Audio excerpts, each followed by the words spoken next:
Well, eventually you knew that we would be coming around to discussing neoplasia. It is without a doubt the single biggest topic in general pathology, and the second or third biggest topic in the whole book, as a matter of fact.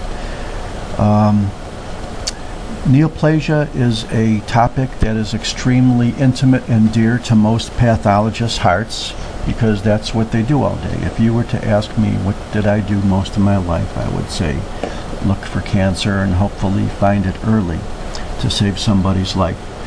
Every pathologist considers himself an expert on neoplasms, and it is extremely important that I explain this topic clearly and try not to confuse you with the rush of molecular biology there is about it. You have to have a really, really solid feel for cancer, and I'm going to give it my best shot.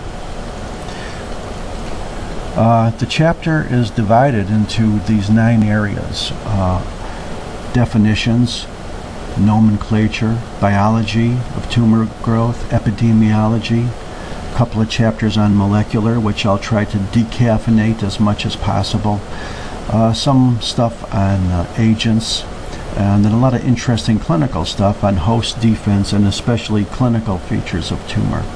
These are the 9 topics, and we will approach them correctly. Well, I guess every pathologist could define cancer in his own words, but here is probably somebody who put it in the very, very best possible way, and it's pretty much what we would normally say anyway. A neoplasm is an abnormal mass of tissue, the growth of which exceeds and is uncoordinated with that of the normal tissues and persists in the same excessive manner after cessation of the stimuli which evoked the change. This is Willis's definition.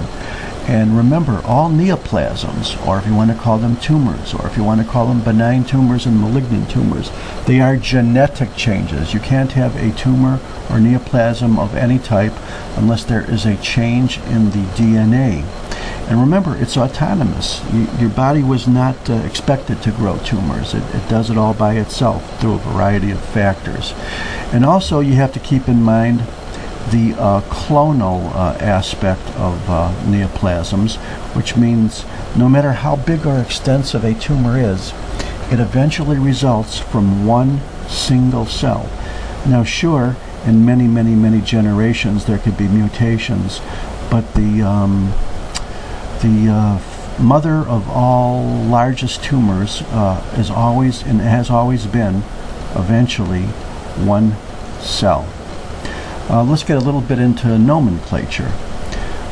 There's generally a pretty good consistent system, which has some exceptions, and of course all benign tumors, or most benign tumors, end with oma. Most malignant tumors end with carcinoma or sarcoma or lymphoma. Mesenchymal tumors are tumors which are ultimately derived from the tissue we know as mesoderm. It's what we call connective tissue. So a benign tumor of cartilage would be a chondroma. A benign tumor of fibrous tissue would be a fibroma. A benign tumor of bone, technically, would be an osteoma. Now, interestingly enough, if you put the word sarc towards the end of the word, that would be the malignant counterparts, but we'll get to that later. Tumors of epithelium, whether they are derived from ectoderm epithelium or entoderm epithelium, go by a variety of adjectives. The epithelial tumors and the glandular benign epithelial tumor is classically called adenoma of some sort. If the epithelial growth overlies a fibrovascular mini stalk of connective tissue, it is frequently described as being a papilloma. If, for example, there is a benign tumor which has a cystic configuration, but still grows perhaps internally with a finger-like array of fibrovascular core supporting epithelial cells. The proper name for this would be a papillary cyst adenoma. And you can see my little typo over there, can't you? A polyp may not even be a true neoplasm at all. The best definition for a polyp would be a tumor or protuberance, not necessarily true neoplasm, that is generally a blebbing off, B-L-E-B-B-I-N-G, off of a mucosal surface. It may be a true neoplasm, but in many cases it just may be swollen or inflamed mucosa.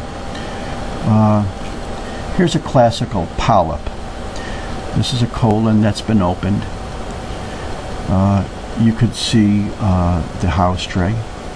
You could see these little structures. They're pink, and they look like they're kind of propped up on some type of excessive mucosal flap. And these are polyps. If this flap is apparent, they're called a stalk of the polyp. And let's say, for example, microscopically now, you have epithelial cells, benign, that are supported by these finger-like arrays of fibrovascular core. There's a perfect one there. This is a very, very good example of a papillary type of tumor. If these cells wound up being totally benign, you'd call it a papillary adenoma. If microscopically, you could see areas which had all the evidence for malignancy, which is what a pathologist's job is, you would call it papillary adenocarcinoma. Here is that colon polyp that we saw, right here. You can see the little pink area supported by a flap of mucosal connective tissue. This is what it might look like microscopically. This is the world's most classical polyp. If you wanted to call it a tubular adenoma, because a lot of these little glands are kind of tubular, that would be fine. If you want to call it pedunculated by virtue of the fact that it has this pedicle, which is surrounded by this mucosa here and here, and has blood vessels and connective tissue in the middle, you could call it that. The one thing you probably would not call it is villus, because most of these structures are basically round and tubular or glandular or adenomatous rather than finger-like, like we saw over here. The best name for this would be adenomatous polyp, and indeed that is precisely what it is usually called. Let's talk about the nomenclature of malignant tumors now. Malignant tumors derived from mesoderm or mesenchymal tissue are generally in the family of sarcomas. For example, a chondrosarcoma is a malignant tumor of cartilaginous tissue. A fibrosarcoma is a malignant tumor of fibrous tissue. An osteosarcoma is a malignant tumor of bone tissue. A liposarcoma would be a malignant tumor of fat connective tissue. Pretty much the same exact nomenclature as the benign, only we have the word sarc in there, don't we? Carcinomas generally form either glands, squamous sheets, or neither. The ones that are forming glands or are formed from glandular organs are called adenocarcinoma. Carcinomas or malignant epithelial tumors formed from squamous mucosae are said to be squamous cell carcinomas. If they don't really form squamous features or glands, very often they're just called undifferentiated or large cell. And remember, carcinomas can arise from... Okay, now that we have defined malignancies of connective tissue or mesenchymal tissue as being sarcomas, and we have defined malignancies of epithelial tissue as carcinomas, let's look at some of the common patterns of carcinomas. In the first pattern, called a squamous cell carcinoma, as you would guess, the malignancy arises from the squamous epithelium, or squamous mucosa, if you will. Here is a squamous mucosa. You can see there's a little bit of keratinization on the top. It tends to mature from the basal layer towards the superficial layer.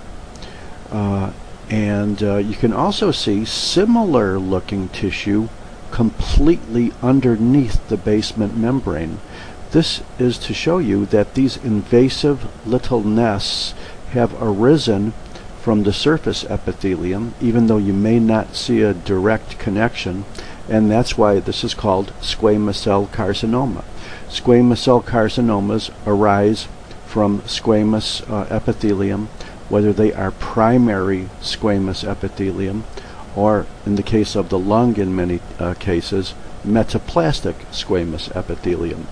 You could just see they look similar, but nevertheless this is malignant, it's invasive, it has perforated this basement membrane and is now in the connective tissue.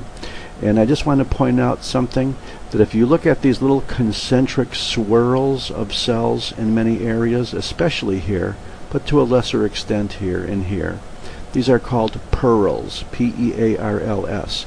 This means it is a very high or very good or very well degree of differentiation.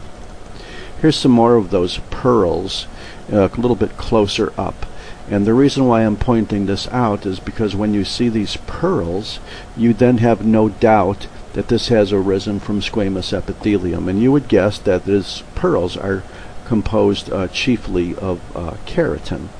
And just as the surface epithelium matures from the basement membrane towards the surface in a squamous mucosa, you can see that there's same kind of a transition in these little infiltrating squamous nests as well. If you don't see pearls, but it still looks squamous, there may be tiny little cytoplasmic strands separating the area between cells. These are called intercellular bridges, and they correspond to tonofibrils or desmosomes, which are the structures that anchor squamous cells between each other. So if you see a tumor in which you could see these little spaces, like here and like here, you may not be able to see them too well, and there's tiny little crosshairs in those spaces, you know that this is a squamous cell carcinoma. It may not be as well differentiated as a squamous cell carcinoma that shows pearls, but nevertheless it is a feature which is unique to squamous cell carcinoma. Here's a carcinoma in which you can see glands or circular tubular structures. This is characteristic of all adenocarcinomas. So this is our second type of epithelial malignancy, adenocarcinoma. It could have arisen from any gland or any tissue that is normally glandular. This happens to be a case of colon adenocarcinoma arising in ulcerative colitis. But if I showed it to my pathology friends and told them it was from the pancreas or a salivary gland or even a lung, they would certainly believe me, because all adenocarcinomas, although they could have a wide variety of adjectives and appearances, they basically all look like these little haphazard glands. Here is a third pattern of carcinoma. On the one hand, you could see areas like this and this and this and this, these little round cells. You know these are just inflammatory cells. There's lymphocytes. But look at these little sheets of large cells here, like here, and all throughout here, and extending down here. This is a malignancy that looks epithelial, so it is called carcinoma, and it doesn't form glands clearly, so we can't call it adenocarcinoma, and it really has no features of squamous cell carcinoma either, so we can call this just an undifferentiated carcinoma. In the lung, it may be called a large cell carcinoma, which is a good name for it. But we have now seen the three major patterns of carcinoma growth, which are squamous features, glands, and undifferentiated sheets of epithelial tissue. Let's talk about some more classifications of malignant tumors besides carcinoma and sarcoma. Sometimes we have tumors which have a mixed differentiation.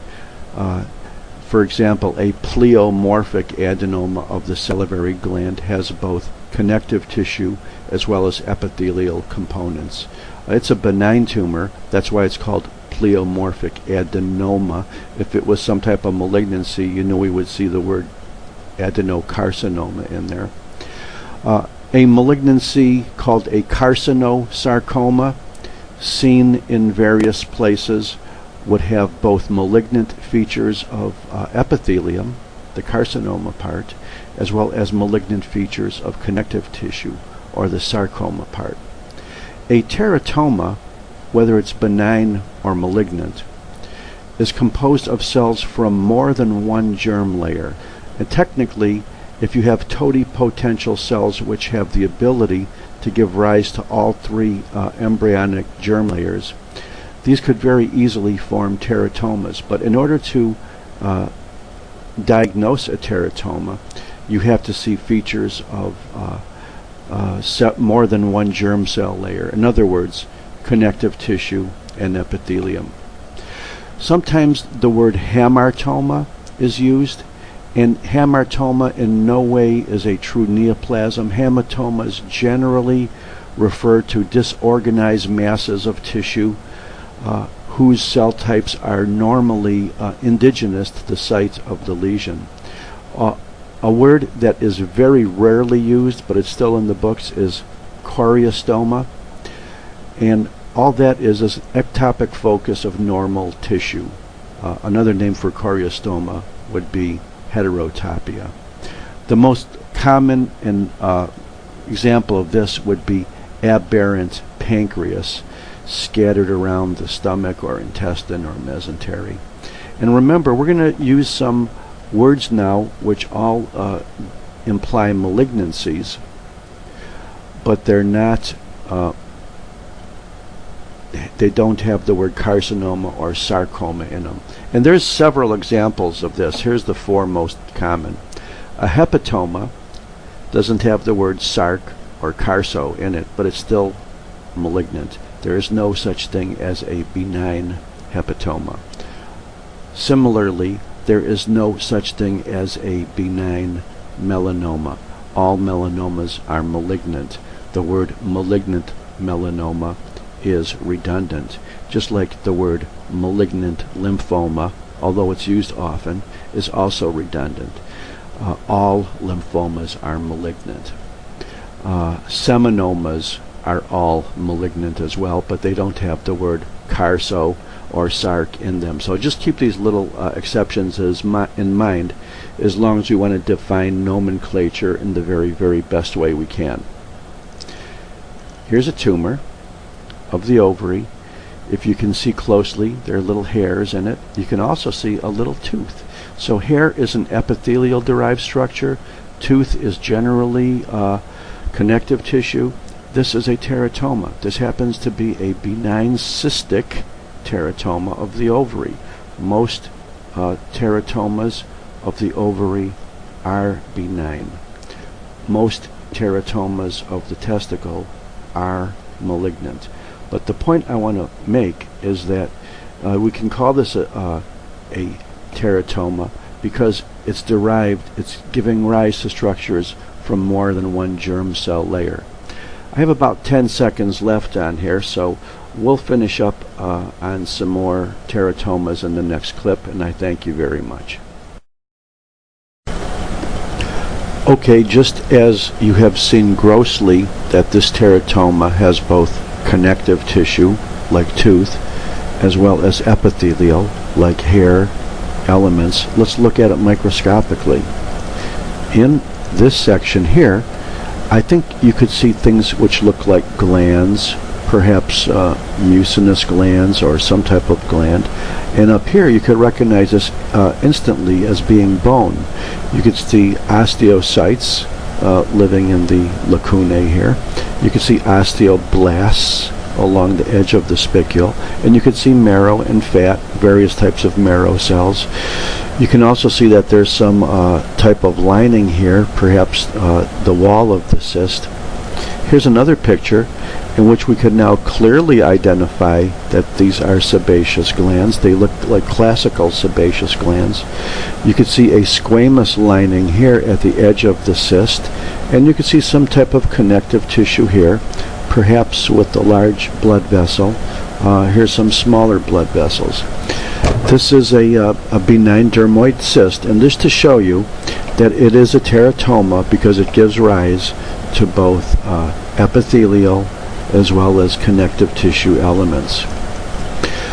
Let's talk about the main things that malignant tumors do. Well, the first thing they do is they become malignant, and the process by which normal tissue or non-malignant cells under the influence of, let's call them carcinogens and other things, the process by which normal cells become malignant is referred to as transformation. The transformed malignant cells then grow. Okay, now the one thing that makes cancer cancer is that it has the capability of invading, in other words, destroying localized structures, including its neighbors. And from a microscopic point of view, the first sign of invasion would be, for example, if an epithelial malignancy or carcinoma broke through its basement membrane. That would be the first sign of invasion. The word invasion is totally synonymous with the word infiltration, and they're used interchangeably. The fourth thing that almost all malignancies characteristically do, classically, with enough time, is they metastasize. They can first metastasize locally to neighboring areas or lymph nodes, and then as time goes on, they can metastasize distantly to organs way far away from where they started. Another concept that we must deal with, again, we've dealt with this several times before, is the concept of differentiation. This is very, very crucially important. We talk about tumors as having a certain degree of differentiation, and sometimes they're given numbers, 1, 2, 3, 4, 5. Sometimes they're given Roman numerals, sometimes they're given letters, and we basically do whatever is trendy and politically correct for the generation. But it doesn't change the fact that there's basically 3 stages of differentiation. If cancerous or neoplastic tissue looks extremely close to the cells from which it originated, we call that a well degree of differentiation. And as you might guess, well differentiated neoplasms might be difficult to diagnose because they look so closely like the original normal tissue. If the tumor cells don't look at all like the cells that they originated from, or the tissue or the gland or the organ, then we call that a poor degree of differentiation.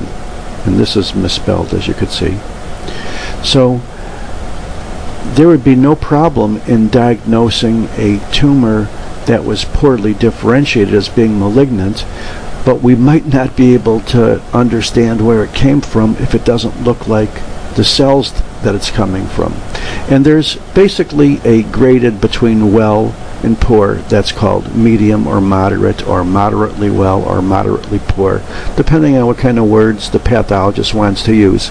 But let's just say that there's well, there's moderate, and there's poor, depending on whether the tumor cells look a lot, a little, or not at all like the tissue that originated from. Sometimes the word anaplastic is a word. is used referring to the general cancerous process itself. Sometimes it's a general adjective, sometimes it's a specific classification for a tumor, or sometimes it's used to show that tissue is not just dysplastic or potentially pre-malignant, but it's just downright malignant. That's why the word frank is often used in the literature before the word anaplastic, because it means downright malignant. Now, as you might guess, depending on how these cells look, these malignant cells, is going to predict how they behave.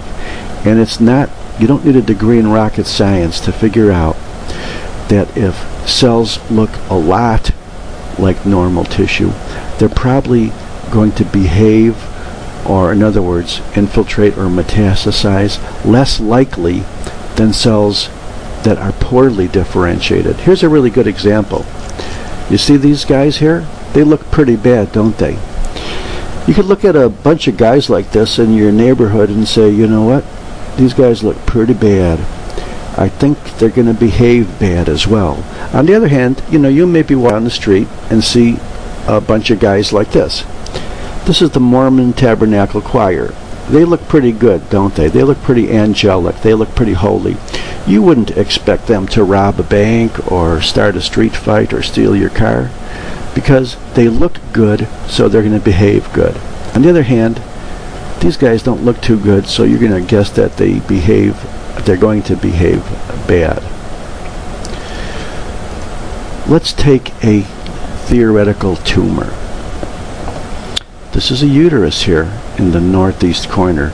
These little white nodules are balls of smooth muscle tumor arising from the smooth muscle of the wall of the uterus, which is called myometrium. So generally speaking, if a tissue rises from an area, the cells may look similar from which it arose.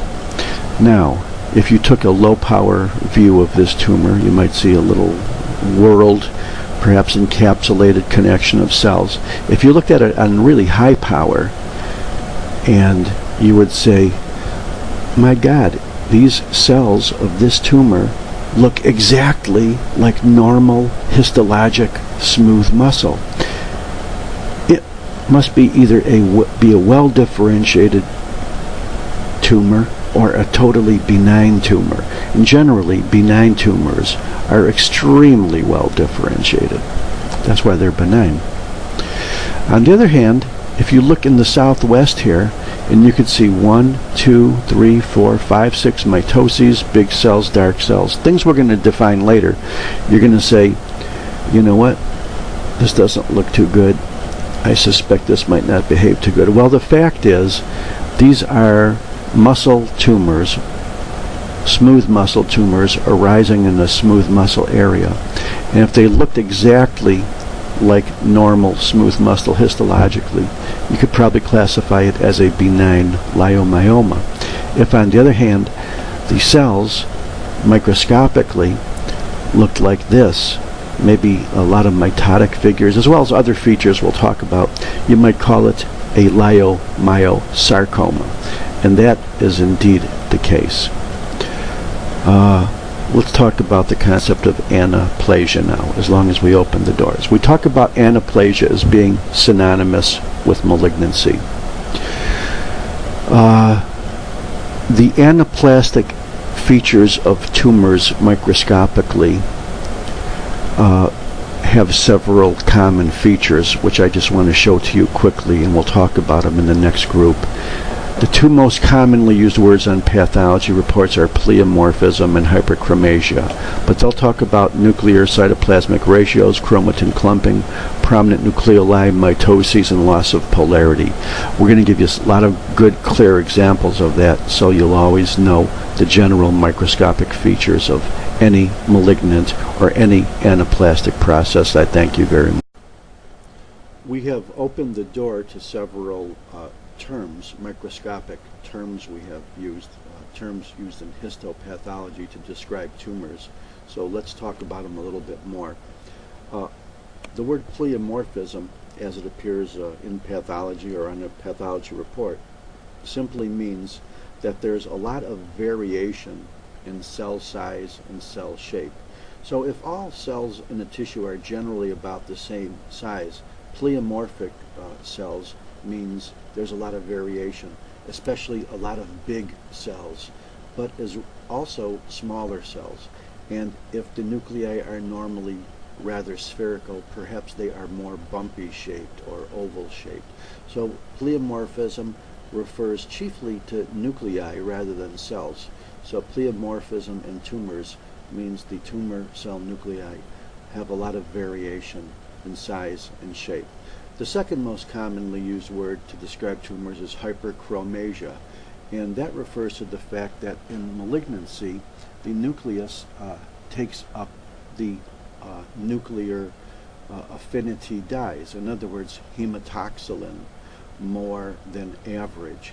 So tumor cells are generally darker than normal cells, or more hematoxylinophilic. And not only are they darker, but because we said the nuclei are generally larger, you therefore have a higher nuclear cytoplasmic ratio. Remember, it's the nucleus that enlarges often when malignancy or malignant transformation occurs. So if the nucleus enlarges but the cytoplasm stays the same size, then you would have a high nuclear cytoplasmic ratio. This is very important when we look at exfoliated cells and examine them perhaps like on a pap smear. And often the distribution of chromatin within the nucleus is not as uniform in a malignant cell as in a normal cell. So often they'll talk about chromatin clumping or non-homogeneity of the hematoxylin in the enlarged nucleus. And often a cell may have 0 or perhaps 1 or perhaps more than 1 or 2 nucleoli normally, but anaplastic cells generally have more prominent nucleoli. Sometimes these are called nucleoli, but what they really are clumps of chromatin, because from light microscopy you really can't tell the difference, and probably not even from electron microscopy. The other common thing that is used to describe tumor cells is the mitoses. So if a normal tissue, let's say, has about 1 mitosis per 10 high-power fields, let's say that you're seeing 2 or 3 or 5 or 6 or 10. That means the tissue or the cells are growing faster, so visibly that would be seen as a high mitotic rate. And sometimes the mitoses may be in places where you normally don't see cell proliferation. Another feature is that if you see a mitosis in which the chromosomes are going off in 3 or 4 different directions rather than 2, which is what basic biology tells you, we call that a multipolar or a tripolar mitosis. And any mitosis which goes off in more than 2 directions is almost certainly a malignant cell. I really can't think of any benign conditions. Another concept in anaplasia, or malignant cellular features, is loss of polarity. Let's say, for example, in many columnar-lined epithelial surfaces, the nucleus is more towards the base or the basement membrane or basal lamina side of the cell, and not towards the apex of the cell. Well, in anaplastic glands, let's say, the nuclei may not stay in that general polarization area. They may go out haphazardly towards the apex as well. This is a really good example of anaplasia. Why should we talk about it? We got a great picture here. Notice that these nuclei are bigger than they should be, and they are darker than they should be. Now it's hard to really show the normal here because this is all tumor, but you see this large nucleus with the big nucleolus? Do you see this large nucleus? Do you see this large one with a giant, perhaps even more than 1 nucleolus? This is about 5, 6, 10, 20 times more than a nucleus should be. And look how much darker it is too. It's not taking up the stain uniformly like you should see here, but it's darker. So we went through that whole list of adjectives that we use to describe tumor cells, but let's just say if the only two that you remember are pleomorphism and hyperchromasia, then that's about all you'll ever see on the pathology report often. Now, let's say that tumor cells do not have frankly malignant or anaplastic features, but let's say we suspect that they are going to have a malignant feature. This is the whole gray zone between benign and malignant called dysplasia. Dysplasia means abnormal growth. It's part of the malignant transformation process. It may take years, it may take months, it may take weeks. But in dysplasia, some of the features that we just talked about are present, but they are not convincingly present to call it a frank anaplasia. Dysplasia may develop into malignancy. It often does, but it may not develop into malignancy. And that's anywhere in the body. And of course, the uterine cervix and cervical polyps are the most widely studied because that's what we see the most in surgical pathology. And just like we talked about malignant features as being well, moderate, or poor, you can also talk about dysplasia, or the pre-malignant process, as being low grade or high grade. So low grade dysplasia will look only slightly abnormal. It may have mild pleomorphism. It may have mild hyperchromasia.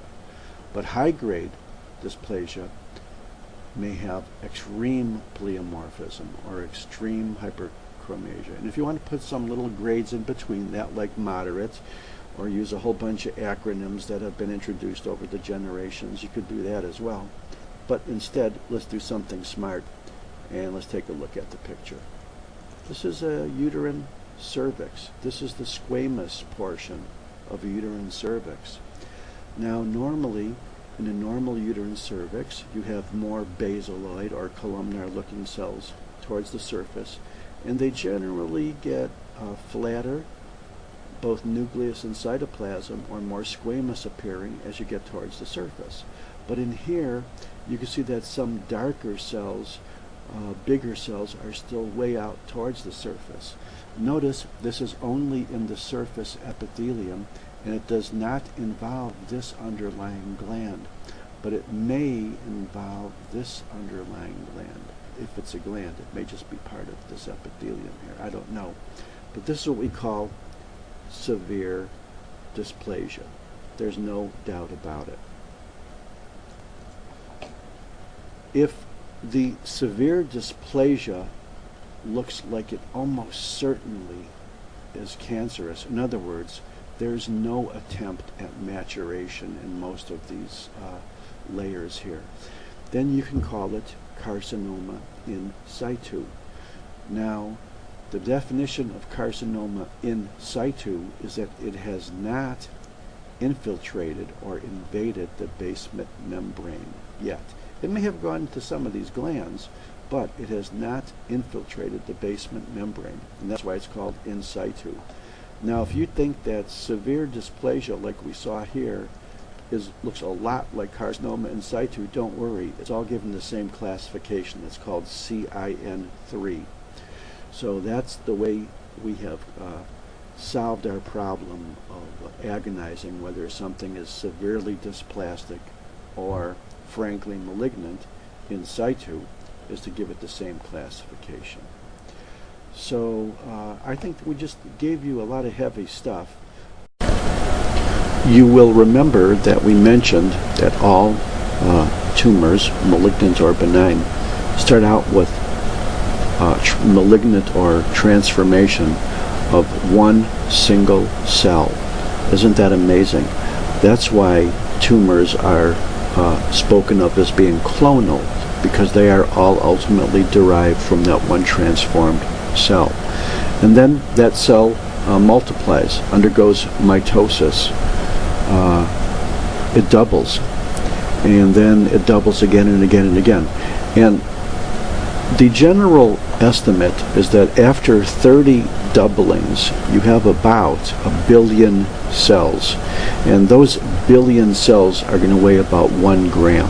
And 1 gram of tissue is approximately 1 cubic centimeter, let's say. So in reality, that's probably about the smallest reasonable detection of a tumor using modern radiologic methods, let's say. But the point I want to make is that it may take months or even years for that one transformed cell to become 1 gram or 30 doublings.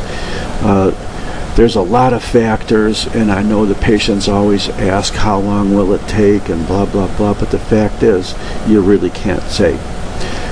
If you take 10 more doublings from that 1 gram, you're going to have about 1 kilogram now. And that's what is generally thought of as estimate as being a lethal burden. So a 1 kilogram of tumor, 2.5 pounds, including its metastases, is generally very, very serious and, regarded as life-threatening. That's why 1 kilogram of cancer is referred to as a lethal burden. Now, if you remember, we talked about cells in the earlier chapters as being able to do only 3 things: multiply, die, or mature. So your tumor now has a variety of cells. They're all ultimately derived from that one cell, but now they have mutated even more.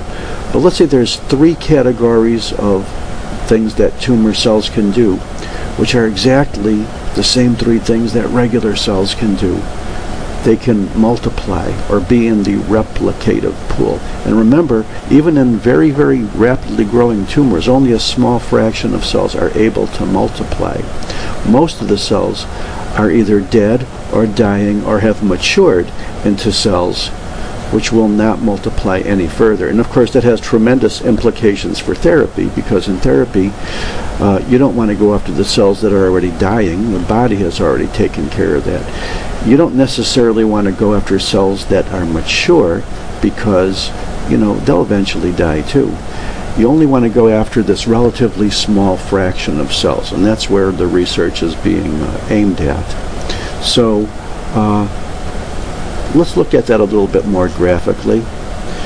You have your single theoretical tumor cells. You have a growth and progression to the point where there's 30 doublings. It may take months to years, and now you have 1 billion cells, which is about 1 gram. And then you undergo 10 more doublings, and you have large tumors, metastasis, what they call the lethal burden. And here you have cells now, which red ones, meaning they can still multiply. And then you have other cells here, which are either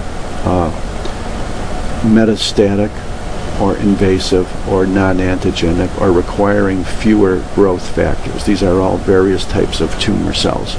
In terms of tumor growth, you have, like I said, 3 types of cells. You have the proliferative pool, which are descendants of the single transformed cell, which can still multiply. And then you have the 2 categories of cells which can't multiply. The dead cells, or apoptotic cells, are the differentiated cells. So that's the way you should think of tumor cells. Think of them exactly the same way as regular cells, only they're malignant. Let's look at some of the features of malignant cells. We already talked about some of the adjectives we use to describe cells. Let's talk about other features. Let's talk about invasion or infiltration. Let's talk about capsule. Let's talk about basement membrane. Let's talk about metastasis. These are all things commonly described. Here's a tumor. It's a breast tumor. Here's normal breast tissue, and here is a very well-defined, round, smooth, uniform. I almost use the word rubbery, except that wouldn't be fair because you're only looking at a picture. And you see it has this fine little capsule around it. Generally speaking, tumors which are nicely encapsulated by fibrous tissue are benign tumors. This is the most common benign tumor of breast, especially young women. This is a fibroadenoma. And it's not worth it to describe all of the features, but you know, the connective tissue part is the fibril part, this little glandular or epithelial part is the adeno part, and there's that nice little compressed fibrous tissue separating it here from the left, which is normal breast tissue. That's a normal breast lobule. That's fat. That's a duct. That's connective tissue. And about 2/3 of the field here on the right is your fibroadenoma. On the other hand, here's a tumor of the breast, and you really can't appreciate a capsule here, can you? You can see this white area, but look how irregularly it blends off into the surrounding fat tissue. This is another breast tumor. This is breast cancer. And now you know why and how the word cancer became used to describe malignant tumors. Cancer is crab. Crabs have claws. Claws branch off. So that's how the term cancer got its name. The fact that it's invasive and these claws branch off from the main tumor. They are not contained.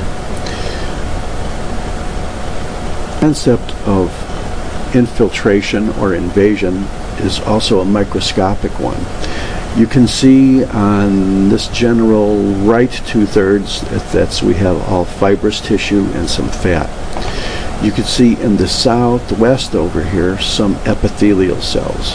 What you could see are tiny little nests of epithelial cells now streaming off into the connective tissue. This is microscopic infiltration. This is the counterpart of gross infiltration. Here's the same thing, a little bit higher power. There's a blood vessel. These are cancer nests. And look, it's almost like we now have little crabs rather than gross crabs. They have these little things that are streaming off and invading into the connective tissue.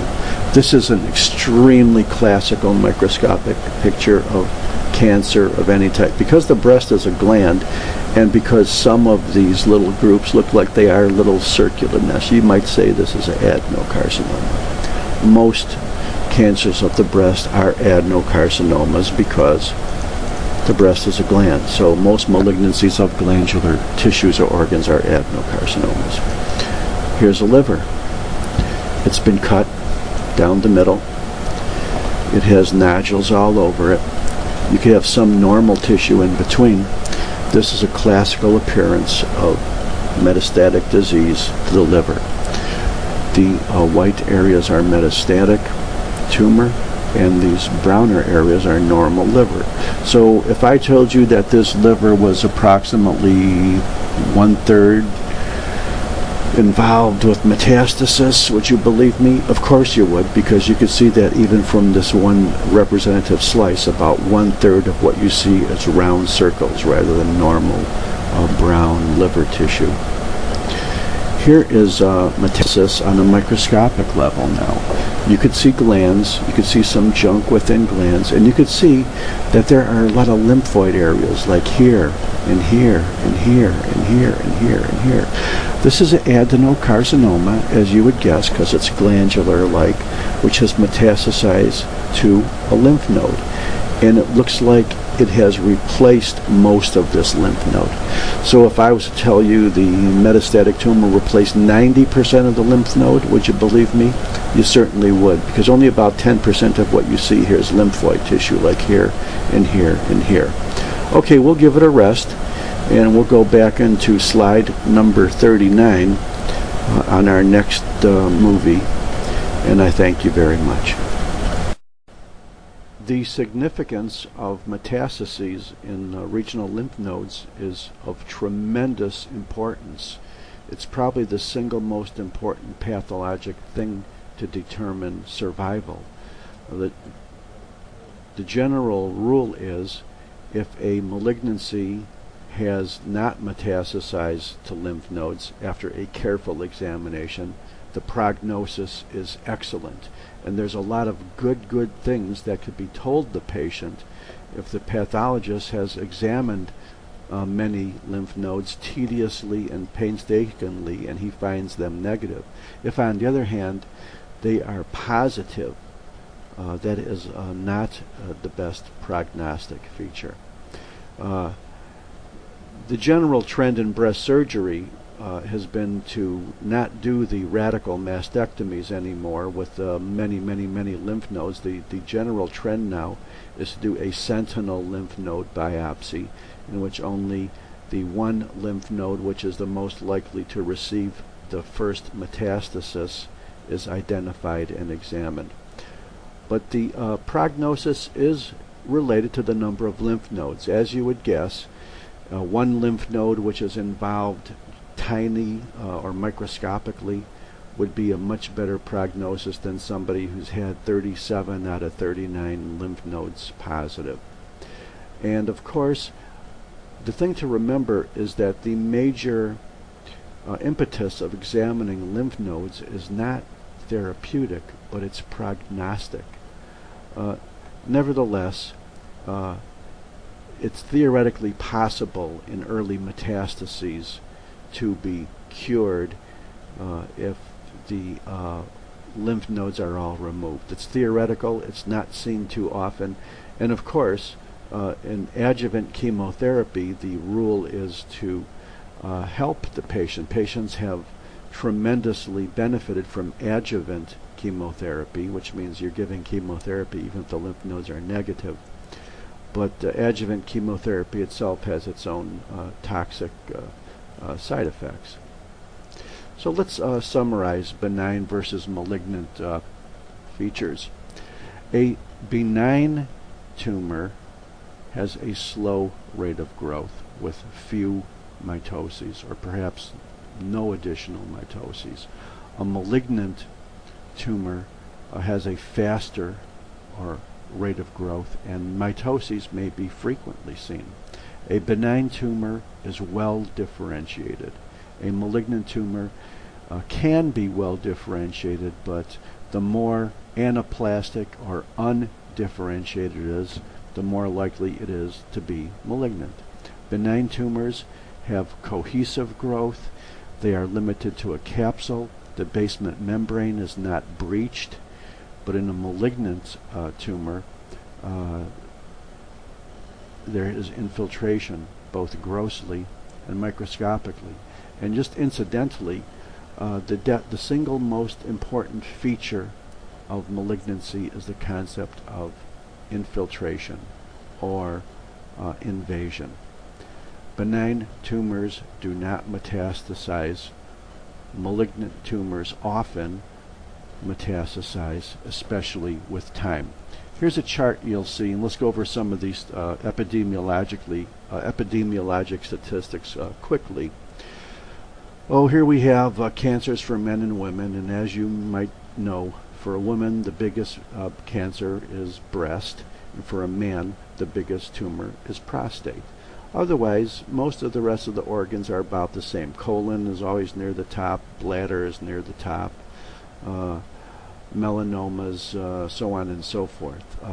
Interestingly, when you look at prostate for men and breast for women, they really are quite a bit above everything else. Another thing I'd like to remind you is that if you see positive bone scan in a man, it's almost always prostate metastasis. If you see a positive bone scan in a woman, it's almost always breast.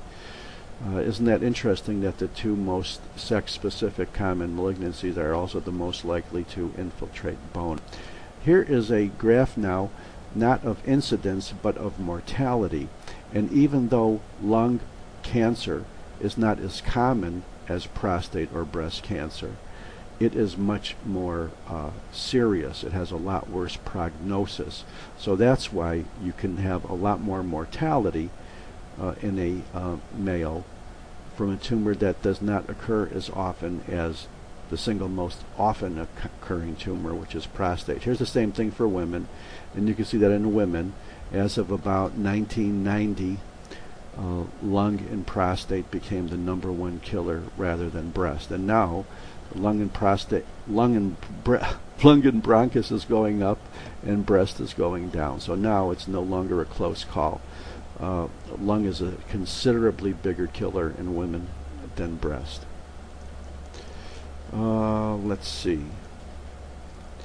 Here's something that's interesting too. This is the younger than 85 year group, and look how in this group heart disease has come down drastically. And as of about less than 10 years ago, it even became lower than cancer. So now in this age group, cancer is more likely to kill you than heart disease if you're younger than 85. But look at the 85 and older group in the last 25 or 30 years.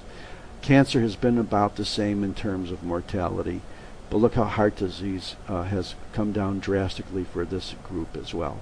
No doubt about it, mortality due to heart disease is definitely on the incline, but it doesn't really look like much is happening with cancer in the last 25 or 30 years, does it? Let's talk about some geographic and environmental factors. Sun exposure. All types of common skin cancers are related to sun exposure. So if you're in an area where there's a lot of sun, or you're not black, you will have increased risk for skin cancer. We all know about smoking. We all know about alcohol. We all, I hope, know about obesity. Most of the common cancers, certainly the sex-specific ones, breast and prostate, are totally related to obesity. There's also an environmental and racial factor, which we'll show you some charts of. And remember, we're talking about viruses now. And HPV causes cervical cancer. Hepatitis B virus is strongly related to liver cancer. And the Epstein-Barr virus, the same virus that causes mono, also causes lymphomas. This is the interesting graph about the Japanese immigrants. These are, on the bottom, stomach, liver, colon, and cancer rates. Look at how much higher these rates are in Japanese, especially stomach, and look at colon, how much less it is in prostate. But as the Japanese come to the United States and they become first and second generation, look at how they start to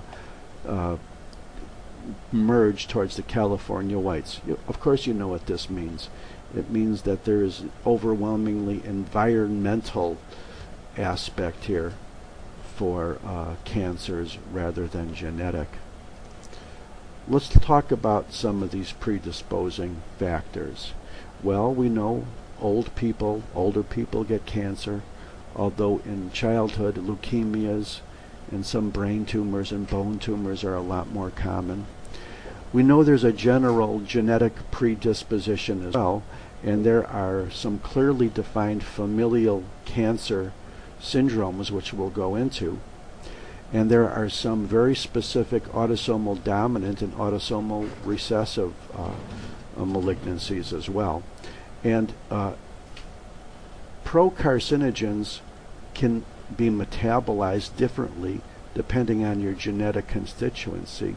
So even though you might not have a gene that causes cancer, if you have genes that don't metabolize carcinogens properly by virtue of making them worse or not making them better, this can be a genetic factor as well. Certain things like chronic inflammation as being a predisposition to cancer are very, very debatable. And there are certain chronic inflammatory conditions like ulcerative colitis and gastritis which are related to cancers in those areas. But chronic inflammation by itself does not cause cancer. Thank you very much. Well, there has been a long pause between my last movie on cancer and this new group, and there's been a reason for that. The reason is that, you know, every pathologist loves to talk about cancer and they consider themselves experts on it because that's what they do their whole life, and they don't realize that so much has radically changed in the last generation, and people no longer think of cancer the way we old-fashioned guys do. I thought this was going to be the easiest and least difficult chapter to present, and it wound up being the most difficult because of the tremendous new way of thinking about cancer due to the major advances in molecular biology and genetics. So let's start out by saying, after this rant is over now, that we still do not know what causes cancer. We've learned a phenomenal amount in terms of genes and molecules. But, you know, like genetics in general, I think there's a lot of reasons for all physicians to feel very, very, very inadequate and insecure and inferior when it comes to the topic of cancer, because like genetics, it just doubles in information, you know, the year you graduate from medical school. So let's try to keep you up to date on the most common way of thinking about the molecular basis of cancer. And I hope I can do a good job now for the rest of the chapter 7. Cancer has a molecular basis. It has a genetic basis. All cancer starts out from genetic mutations, genetic damages to cells. If they were lethal enough to kill the cell, that would be nice. But the problem is, when this process of genetic damage transforms a single cell into a cancer cell, we then have what we call the process of transformation. All tumors, all real tumors, all malignant tumors are monoclonal, which means they start out from one single cell. And there are ways of proving this, like the G6PD test, which I'm not going to bother you with, or some other tests. But the fact is, all cancers, all tumors, all real neoplasms, benign and malignant, start out from a series of changes in the cell which result in just one cell being a tumor cell. That cell then goes through a variety of steps, now no longer called transformation but progression, to then become tumors and do all the things that we know tumors to do. When we talk about the genetic basis of cancer, we're talking about various genes, and let's try to classify those, hopefully logically, into 4 different groups. We have the proto-oncogenes, which are normal genes. Any gene in your body that somehow is involved in growth regulation is called a proto-oncogene. That's a normal gene. When these genes are somehow mutated, they become oncogenes. And oncogenes, because all genes or many genes code for proteins, if they produce a protein, it's called an oncoprotein.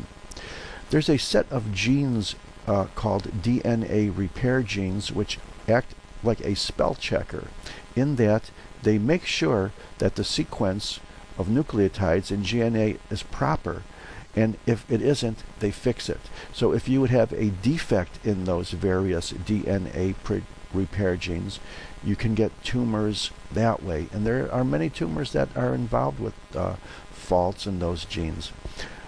Remember, we talked a lot about apoptosis, which is the way cells normally die. So if there is a defect in a protein or in a gene which encodes for that protein involved in apoptosis, the cell doesn't normally die then, does it?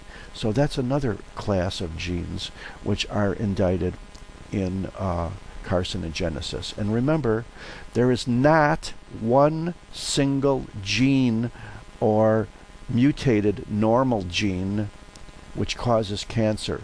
It takes multiple genes, and carcinogenesis itself is a multi-step process. Perhaps the division between benign and malignant tumors would be, conceptually, is if the process stops at the invasive level, it would then be a benign tumor. If it progresses into invasion, metastases, blah, blah, blah, that's a malignant tumor. That's one way of conceptualizing it. Let us talk about what we're going to be talking about in the next several clips. We're going to talk about various processes involved in malignant transformation or tumor transformation, which is defined once again as the process by which normal cells become tumor cells, and then progression, what those tumor cells do to progress and become things that we know and behave as cancer. We'll be talking about the fact that tumor cells seem to have a self-sufficiency in growth signals, which means they're out of control. Related to this is the fact that there are a wide variety of genes and enzymes and proteins which are involved in growth regulation, or really growth inhibition. When there is a failure of those genes, that's what we call a growth inhibiting signal insensitivity. We also mentioned that normal cells die. Well, if for some reason the genes and the proteins involved in apoptosis are mutated or fail, then cells don't die. And what do you think that that's going to result in? We'll talk about the spell checkers of the body, called the DNA repair genes and the proteins which they encode. When they fail, DNA can no longer be fixed. And what do you think that unfixed or bad or defective DNA results in? Yes, you guessed it.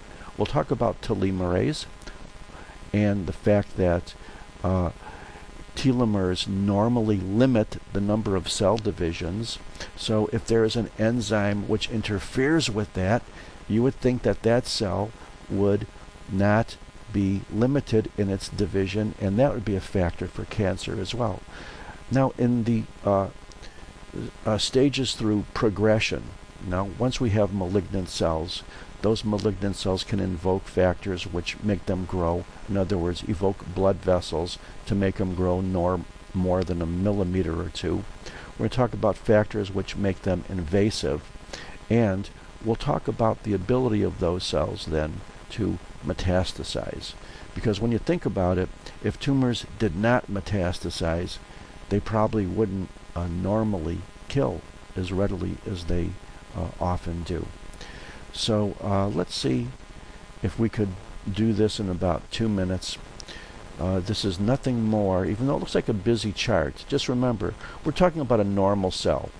And let's say that that normal cell has DNA damage. Well, if your DNA repair genes and proteins are working, it goes back to a normal cell again, doesn't it? Or at least it's repaired. Or it may become apoptotic and die, which is normal. But let's say you have processes like activation of growth promoting oncogenes, or inactivation of the cells or genes, which normally suppress growth, or alterations in genes which regulate apoptosis. If you have decreased apoptosis or unregulated cell proliferation, you'll eventually result in a clonal expansion of one single cell. That's all that it takes, and all tumors come from one cell. If that cell then progresses by virtue of having the ability to evoke blood vessels, escape from immune surveillance, and mutate even further, because malignant unstable cells mutate even though they're eventually clonal. They mutate more than normal cells. This tumor progresses to the point that it becomes invasive, malignant, metastatic. And folks, that's the end of the story. And it's also the end of this 10-minute clip. And I'm going to be very excited to go into the rest of this. And thank you very much. Because cancer is a cell growth abnormality, a good place to start the discussion would be on the normal cell cycle. You remember we have mentioned in previous discussions that the classical cell cycle goes from mitosis to the area between mitosis, which is called interphase. Interphase has 3 segments. The first segment is before DNA synthesis, so it's called pre-synthetic, or G1. And then the third phase after DNA synthesis is pre-mitosis, or G2. Anyway, the transitions between these 4 phases involve compounds called cyclins, of various types, ABC, C1, D1, all these different types, as well as proteins called cyclin-dependent kinases, or CDKs of various types. And it's the combination of cyclins with the kinases that elevate and enable one phase of the cycle to transform into the next phase. This is the primary regulation on normal cell growth. Now, a discussion of cancer would not be appropriate unless you realize that there are inhibitory genes and processes and proteins to these cyclins and cyclin-dependent kinases. For example, there's an inhibitor called KIP or CYP, if you're talking about a cyclin or a kinin inhibitory factor respectively. And then we have the INKs, and the INKs are the inhibitory of kinase, the inhibitors of kinases. Sometimes they're combined with another acronym named ARF. But just to remember, these are genes and proteins which are expressed, which inhibit these processes. So we already know that the inhibition of normal cell growth is a factor. In addition, we'll see that there is a whole variety of what we call tumor suppressor genes. And really, they are not tumor suppressor genes, they're normal growth suppressor genes, but somehow they got the name tumor suppressor genes. They don't suppress tumors, they suppress normal growth. And the massive and most widely studied gene in that area is P53. Let's now look at the whole process by which mutated genes become cancer-causing agents.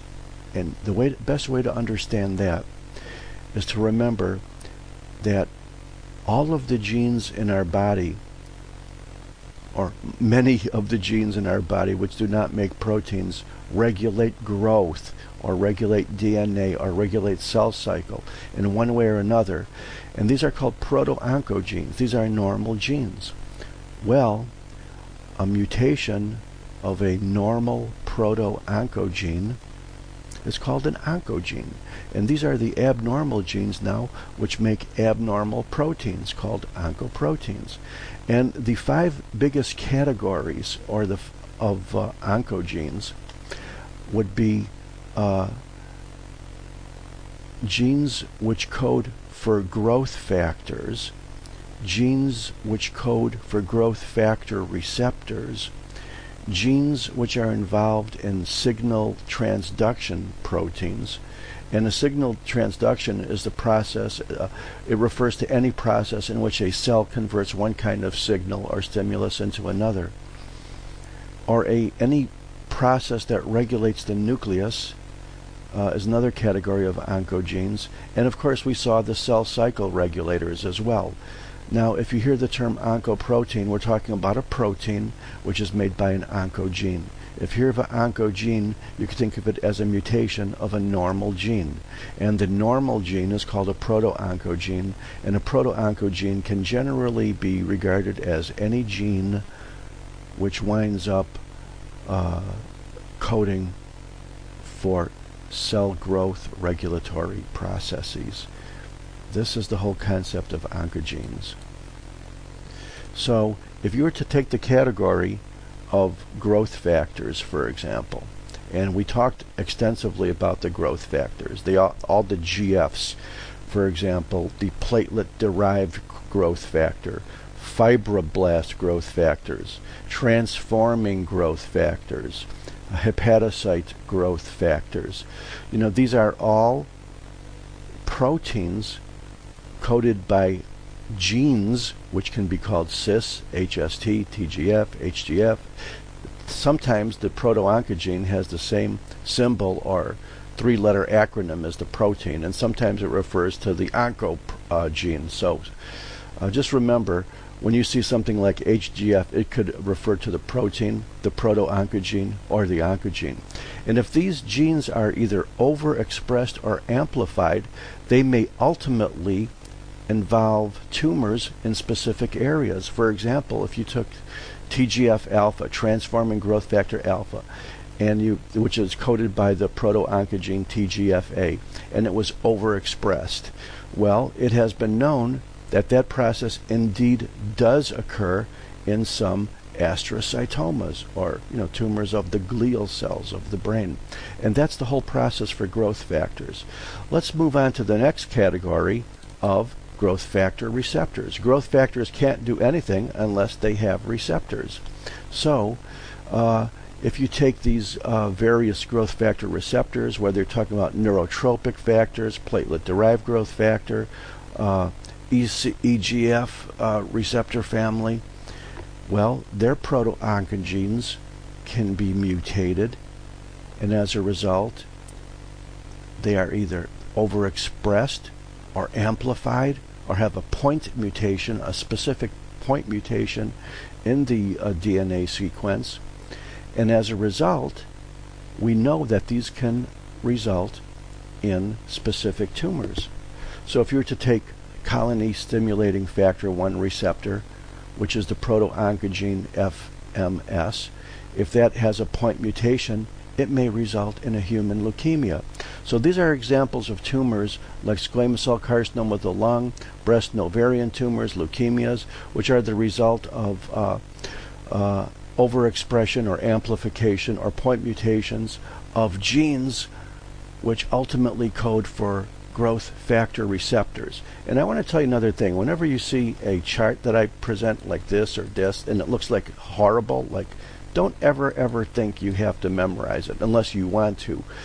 I think what you have to learn in some of these busy charts is not everything, but just the process. So in here, I gave an example of growth factor proto-oncogenes being activated and causing these tumors. And the next one, we talked about the growth factor receptors, and so on. Let's go to the next category of signal transduction proteins. Proteins involved in second messenger, perhaps. For example, GTP binding proteins, tyrosine kinase, RAS signal transduction. That's the big one. As well as another category called WNT signal transduction. These are all signal transduction proteins. They are coded by these genes, of which RAS, ultimately named because they were found in rat sarcomas a long time ago. And in most cases, a single point mutation of a gene which codes for a signal transduction protein can result in these tumors. And the P53 and the RAS oncogenes, or proto-oncogenes, these are the single biggest and most widely studied oncogenes, and they are present in the majority of human neoplasms. But specifically, if the HRAS proto-oncogene gets mutated to be the HRAS oncogene, which is a GTP binding transduction protein, it may wind up as being a bladder or a kidney tumor. So in all of these three busy things which we just saw, the common denominator is that in every case we had a proto-oncogene which was mutated in some way to be an oncogene, winding up expressing an abnormal protein, and ultimately winding up with the specific human tumor. And really, in hematologic tumors and many solid tumors, you can trace back processes like this. Okay, will we have time for the next one? No, we won't, but it's enough time to open the door. Let's just say we're going to talk about the class of nuclear regulatory proteins next, and I thank you very much. Another category of gene, protein, proto-oncogene is a proto-oncogene called CMYC, NMYC, and LMYC, and these are all proto-oncogenes which code for proteins which ultimately are transcription activators. These family of proto-oncogenes are nuclear regulatory proteins. If there is a translocation occurring or an amplification of the gene, it may result in specific tumors such as Burkitt's lymphoma, neuroblastomas, or small cell carcinoma. And incidentally, all of these malignancies here are considered very, very high grade, and also coincidentally they all kind of look a lot like each other too. But just remember, another category of where we see an example of a proto-oncogene being converted into an oncogene by either an amplification or translocation are in the nuclear regulatory proteins. And in this category, the MYC proto-oncogene is really the main one. Also remember, this is one of the three big and very, very widely studied oncogenes. Besides the fact that it encodes for transcription factors, it also is involved with apoptosis as well. So think about it. If you have a gene which is going to interfere with apoptosis because it's mutated into an oncogene, and apoptosis then doesn't occur, don't you think that that could very easily be a setting for carcinoma? Well, that's exactly what happens. Another gene, and which is the single most widely studied oncogene, is P53. I singled this one out because of all the oncogenes. This is the one that's the most widely studied. It's the most widely available, and you know there's even a urine test for P53 now, as well as RAS. These are the two dominant and most widely studied oncogenes. Sometimes they'll refer to P53 or RAS as the gene, the oncogene, or the protein. It doesn't matter because it's really all the same process. But let's just talk about the salient features of each one. And remember, human malignancies, the vast majority of them, or certainly more than half, result, at least in part, because of mutation of normal P53. Normal P53 activates DNA repair proteins. They also are involved in the G1 to S phase transition. They're the sentinel of it. And it's also, like the MYC gene, protein, oncogene, something that initiates or is involved in apoptosis as well. And because it's present in more than, the mutation of P53 is present in more than half of all human cancers, you know, this is something worth studying. Similarly, another really widely studied oncogene is RAS. It has a variety of letters in front of it, depending on the name of the person who discovered it, but it's also an extremely dominant oncogene and present in a very, very large portion of human cancers as well. That's why out of the long list of oncogenes, what we have or will be talking about, the ones which will probably be the most earliest commercially available, and already are even for things like, you know, serum and urine tests, are P53 and RAS. P53 is called P53 because it was originally called tumor protein 53. They just shortened it to P53. And the RAS gene was discovered many, many years ago, perhaps in the 60s or 70s, in rat sarcomas, and that's why it's called RAS. And a lot is known about this. Here is an actual RAS protein, and like the precise chemical structure of the expressions of these genes are very well worked out. So not to make you go crazy into seeing something like that, but you know, that's exactly what the protein looks like. Let's talk about the category of the misnomer tumor suppression or tumor suppressor genes. These genes do not suppress tumors. They are normally suppressors or regulators, probably better, of normal growth. So once again, let's take the analogy. If you have a gene which expresses a protein which ultimately regulates growth or suppresses growth, and it's mutated, then you're going to have loss of growth suppression, aren't you? What is cancer? Cancer is loss of growth suppression. So here's a wide variety of things I'm going to throw at you. They're common ones. I'm not going to throw a million of them at you. I'm only going to throw about 15. Transforming growth factor beta, a suppression of the gene which codes for that could very easily result in colon cancer, and actually it does. Another tumor suppressor gene is E-cadherin, and a mutation of that would involve in lack of suppression, which perhaps would ultimately express itself as carcinoma of the stomach, and it does that. And NF stands for neurofibromatosis. Remember, in type 1 and type 2, there's a wide variety of neural tumors. Well, those are the genes that are the suppressor genes that are mutated.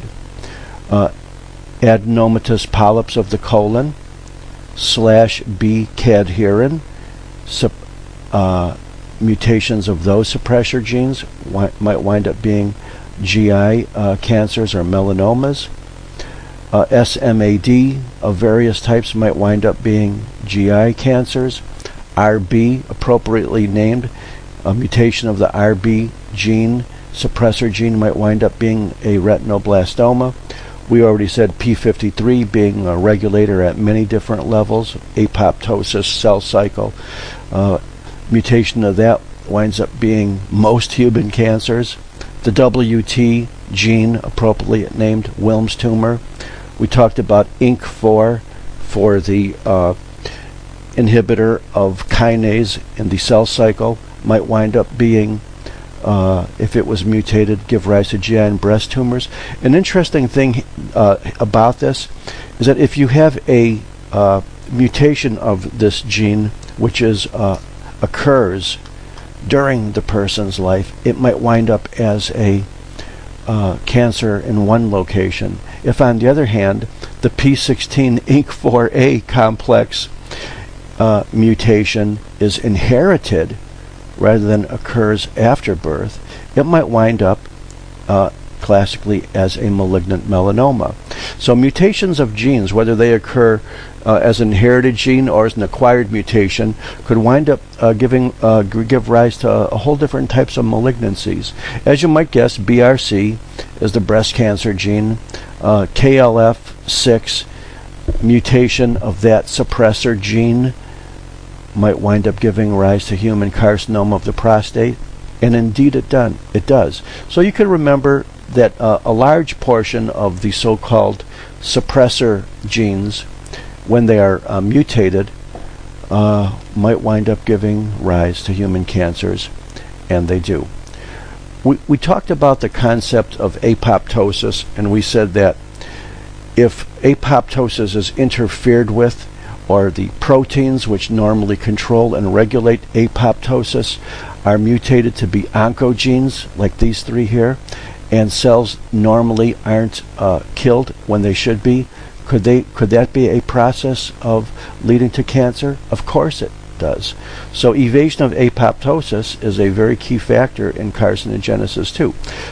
There was a B-cell lymphoma which this process was demonstrated in. So the BCL2 gene is a gene which, when mutated, winds up being an evasion of apoptosis and therefore a factor for carcinogenesis. And we already told you that the P53 oncogene and the MYC family of oncogenes are also involved with apoptosis as well. Let's just open the door here for the next topic, and we'll talk about it more. I want to introduce you to the spell checker concept. In the spell checker concept, we have processes which wind up checking the correct order of DNA. If, for example, this process is interfered with, you have a variety of potential tumors. And we'll talk about that in the next group.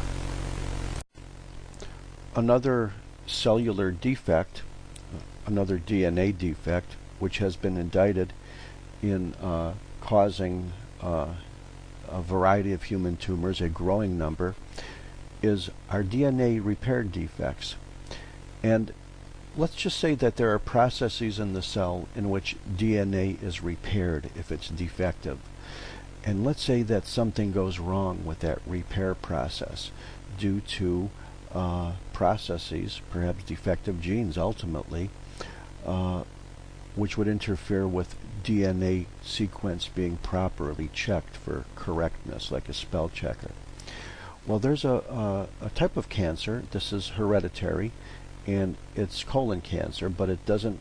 It's not derived from polyps. That's why it's called hereditary non-polyposis colon cancer, or HNPCC, commonly called. Is a process involving defects, or let's say these three oncogenes have been indicted, transforming growth factor beta, B-catenin, or BAX. And in this process, ultimately, the processes, the proteins which are involved in DNA repair are defective. And what do you think might happen if DNA repair is not correct? It might wind up giving rise to abnormal DNA and ultimately tumors. And that's exactly what happens here. And another skin condition, another condition called xeroderma pigmentosum, which skin cancers arise because the genes which are involved in fixing DNA damage due to ultraviolet light exposure are defective. And that's why sometimes squamous cell carcinomas develop in these patients. This process has also been seen with ataxia telangiectasia, a disease in which you have ataxia, so there's some cerebellar defect, as well as abnormally dilated vessels in multiple places. Eye is like one common place.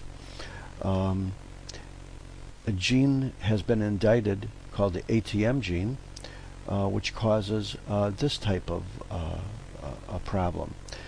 I was going to make the joke that, I think my wife has this gene because she's always going to the ATM machine, but it's a really bad joke, so I won't mention it. Bloom syndrome, okay? It's another syndrome in which cancers can appear. It's a rare thing. You could read about it.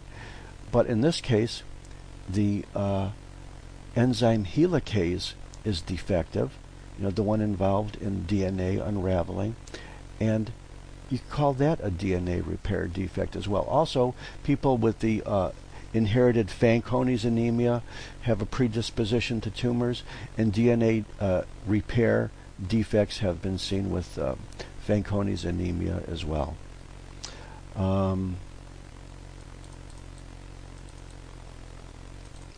Let's talk about telomerase now. A telomere is a part of a chromosome that determines the number of duplications a cell will have during its lifetime. So if you think of a cat that has 9 lives, let's say every time it uses up one life, a little part of its tail gets chopped off. And when 9 of those segments get chopped off, the cat runs out of lives, and therefore he really dies. So let's say that you have a compound called telomerase, which winds up changing those telomeres so that the cell now has an unlimited replicative potential. Well, this is another factor in carcinogenesis.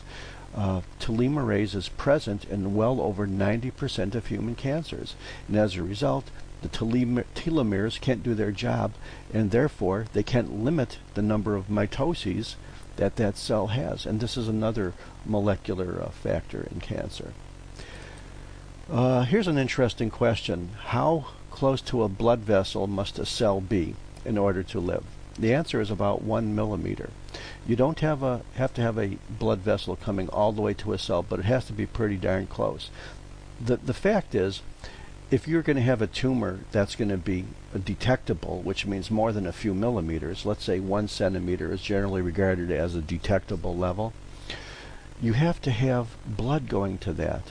So let's just say that tumors have ways to express the regular old VEGF and fibroblastic growth factor B, by which new vessels grow into the tumor. Of course, the vessels don't grow in an orderly fashion. They grow in an irregular fashion, just like the tumor does itself. So ultimately, tumor size is regulated by this angiogenesis process, as well as all of the factors against angiogenesis. So, it can be a true, correct statement that the size of a tumor is really regulated by the amount of blood it gets. So you have both the angiogenesis as well as the angiogenesis limiting factors as well. Let's get into now that we open the door to angiogenesis, let's take a look at this very, very nice diagram. You might not be able to see these here. I could barely see them myself. But let's remember that when you look at these processes on the right here, they have to be in that order. They have to occur before the other one does. So you just can't think that, transformation, growth, invasion, these are nice little terms and you understand what they mean. Remember, they have to occur in a orderly sequence. And that's why we talk about cancer being a multi-step process. Well, we've already talked about transformation.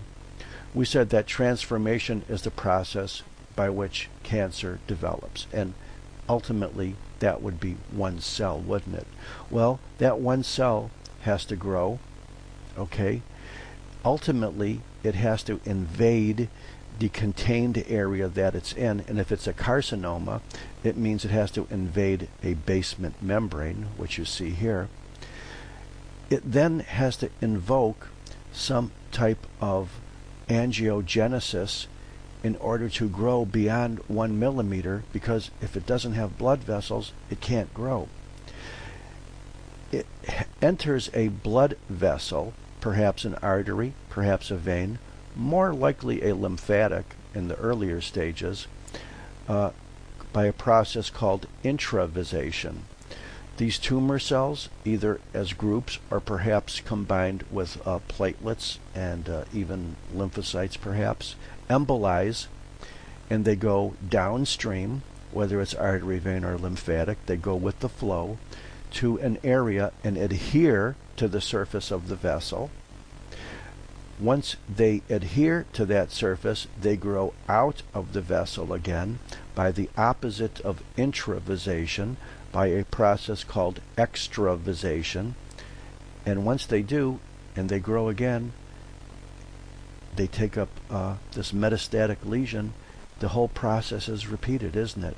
So it's not, I know you already understand all of these processes, but what's even more important is that you understand that one has to come before the other.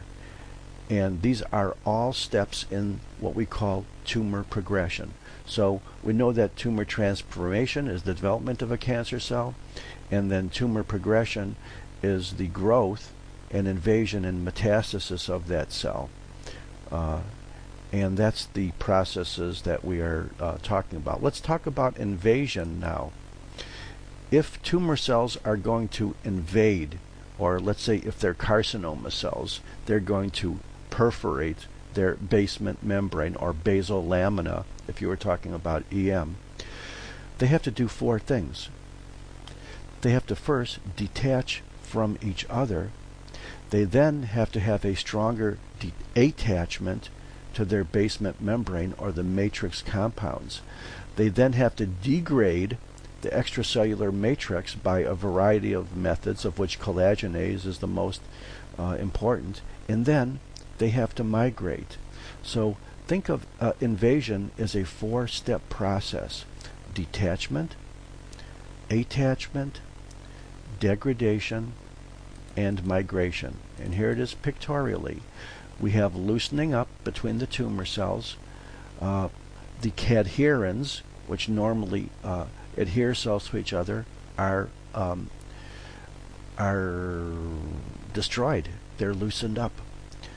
We then have attachment of these cells to the basement membrane, perhaps through laminin receptors or fibronectin receptors. We then have collagenase loosening up the extracellular matrix, the collagen. Now we have migration of the cell. This is the process from which an in situ carcinoma invades. Thank you very much. Once again, if you want to equate the word invasion, which by the way is the single most appropriate word which differentiates benign from malignant tumors.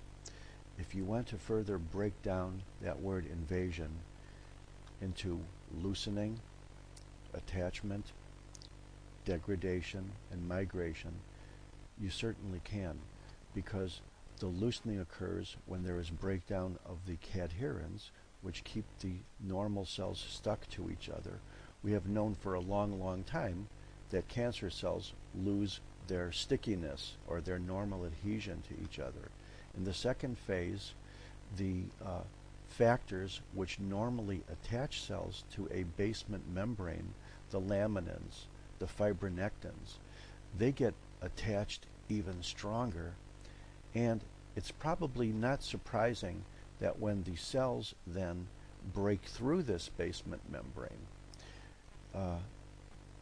one of the ways they do it is to code for collagenase, which breaks down the collagen, perhaps the type 4 collagen of the basement membrane, or the further collagen underneath the basement membrane. But these are all steps of the process that we call invasion, and it's probably not surprising that experimentally invasive cells have more collagenase than non-invasive cells. That's certainly something you would believe, and you can, because it's true. The concept of metastasis is in a way part of the extension of invasion, because really, when you think about it, metastasis is really invasion into a blood vessel or a lymph vessel, isn't it? But then there's the process of extravasation, just like we had intravasation through invasion into the vessel. We now have to come out again. Needless to say, I'll just keep it at the fact that there are several genes, proto-oncogenes, which when they are mutated, they are oncogenes. So mutations of these proto-oncogenes to be NM23, KAI-1, KISS, are all genes which have been indicted in the metastatic process. Well, we can move up a little bit now from the gene into the chromosome, because you know they're all part of the same process. So it is a well-known fact that in the vast majority of hematologic malignancies, in other words, leukemias and lymphomas, there is usually some type of predictable either translocation or inversion present on the chromosomes of the tumor cells. The concept of a translocation is to take one part of a chromosome and just switch it around with another. This almost always occurs in the Q, or the larger part of the chromosome, rather than the smaller P part, and that's probably because there's more room for it to do it. The concept of an inversion is strictly to take a segment of a chromosome, also usually on the longer or P segment, the Q segment, and just switch it around.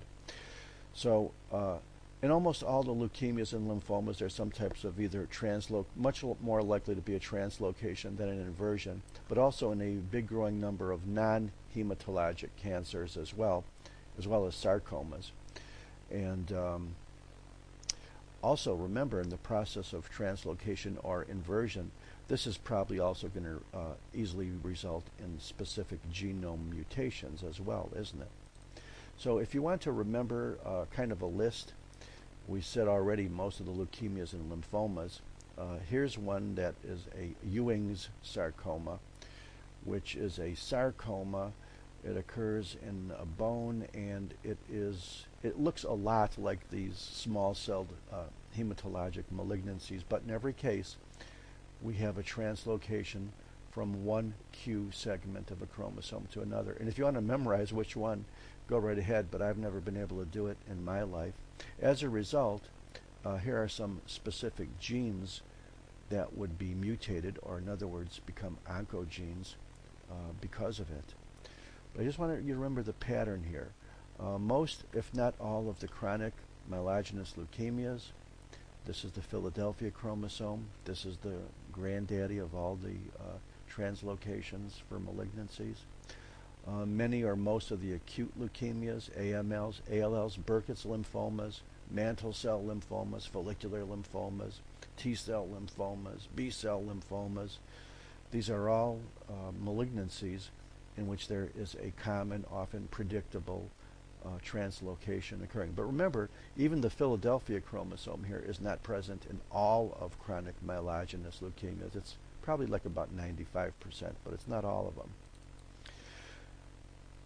Carcinogenesis is a multi-step process, and we talked about a wide variety of genes mutating into oncogenes, and as a result, growth processes went unregulated, adding to the development of tumor cells. But there is not one single oncogene which causes cancer. So you could take a horrible mutation of any of the ones we just talked about. If that was the only one present, it's not enough to cause cancer.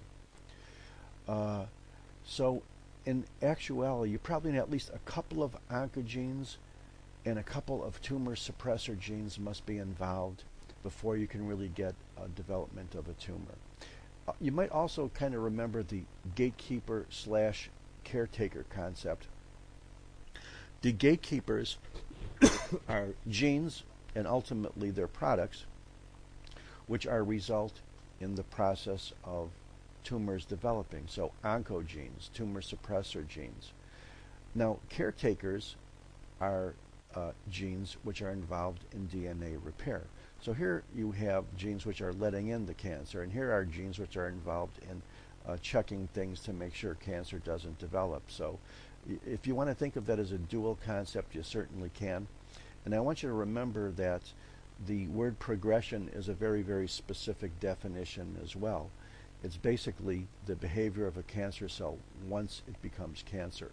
Before it becomes cancer, it's called transformation. What it does and how it behaves and where it goes and the damages that it does, the burden that it causes, the symptoms, is progression after it has transformed.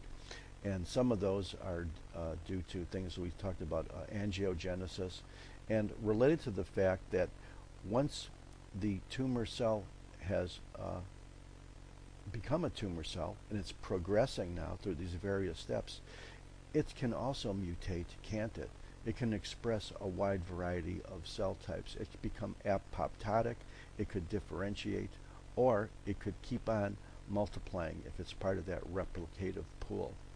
So once that tumor progresses, it has a great amount of heterogeneity, doesn't it? Okay, let's introduce another concept, and we have been beating around the bush with it, but let's actually introduce it now because it's a huge, important concept. The concept of initiation and promotion, and I hope I do it justice.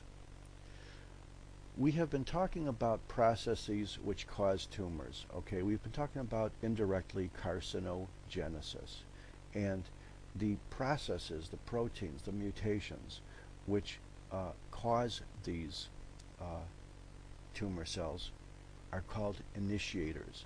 So if you want to equate initiator as being almost synonymous with a carcinogen thing, you certainly can. But initiators by themselves can't cause cancer. They can only cause mutations. In order for cancer to progress, to develop and grow, you have to have another class of compounds called promoters. So both initiation and promotion are necessary for carcinogenesis. And initiators cause the mutations. Promoters do not cause mutations. They cause increased growth after the malignant cells are present. And promoters are specifically there to enhance the proliferation of the cells which were already initiated. This, I hope, is not a difficult concept, but we've always known forever, before we knew anything about these molecules, is that it's not just a carcinogen that causes cancer. It's a carcinogen and something that keeps the cell proliferating. Thank you very much for now. Well, now that we have a clear understanding that we both need both initiation as well as promotion to cause cancer, you're probably wondering, well, who are the three suspects? You only talked about two things. Well, we're going to keep that for a surprise. We're going to give another example of initiation and promotion.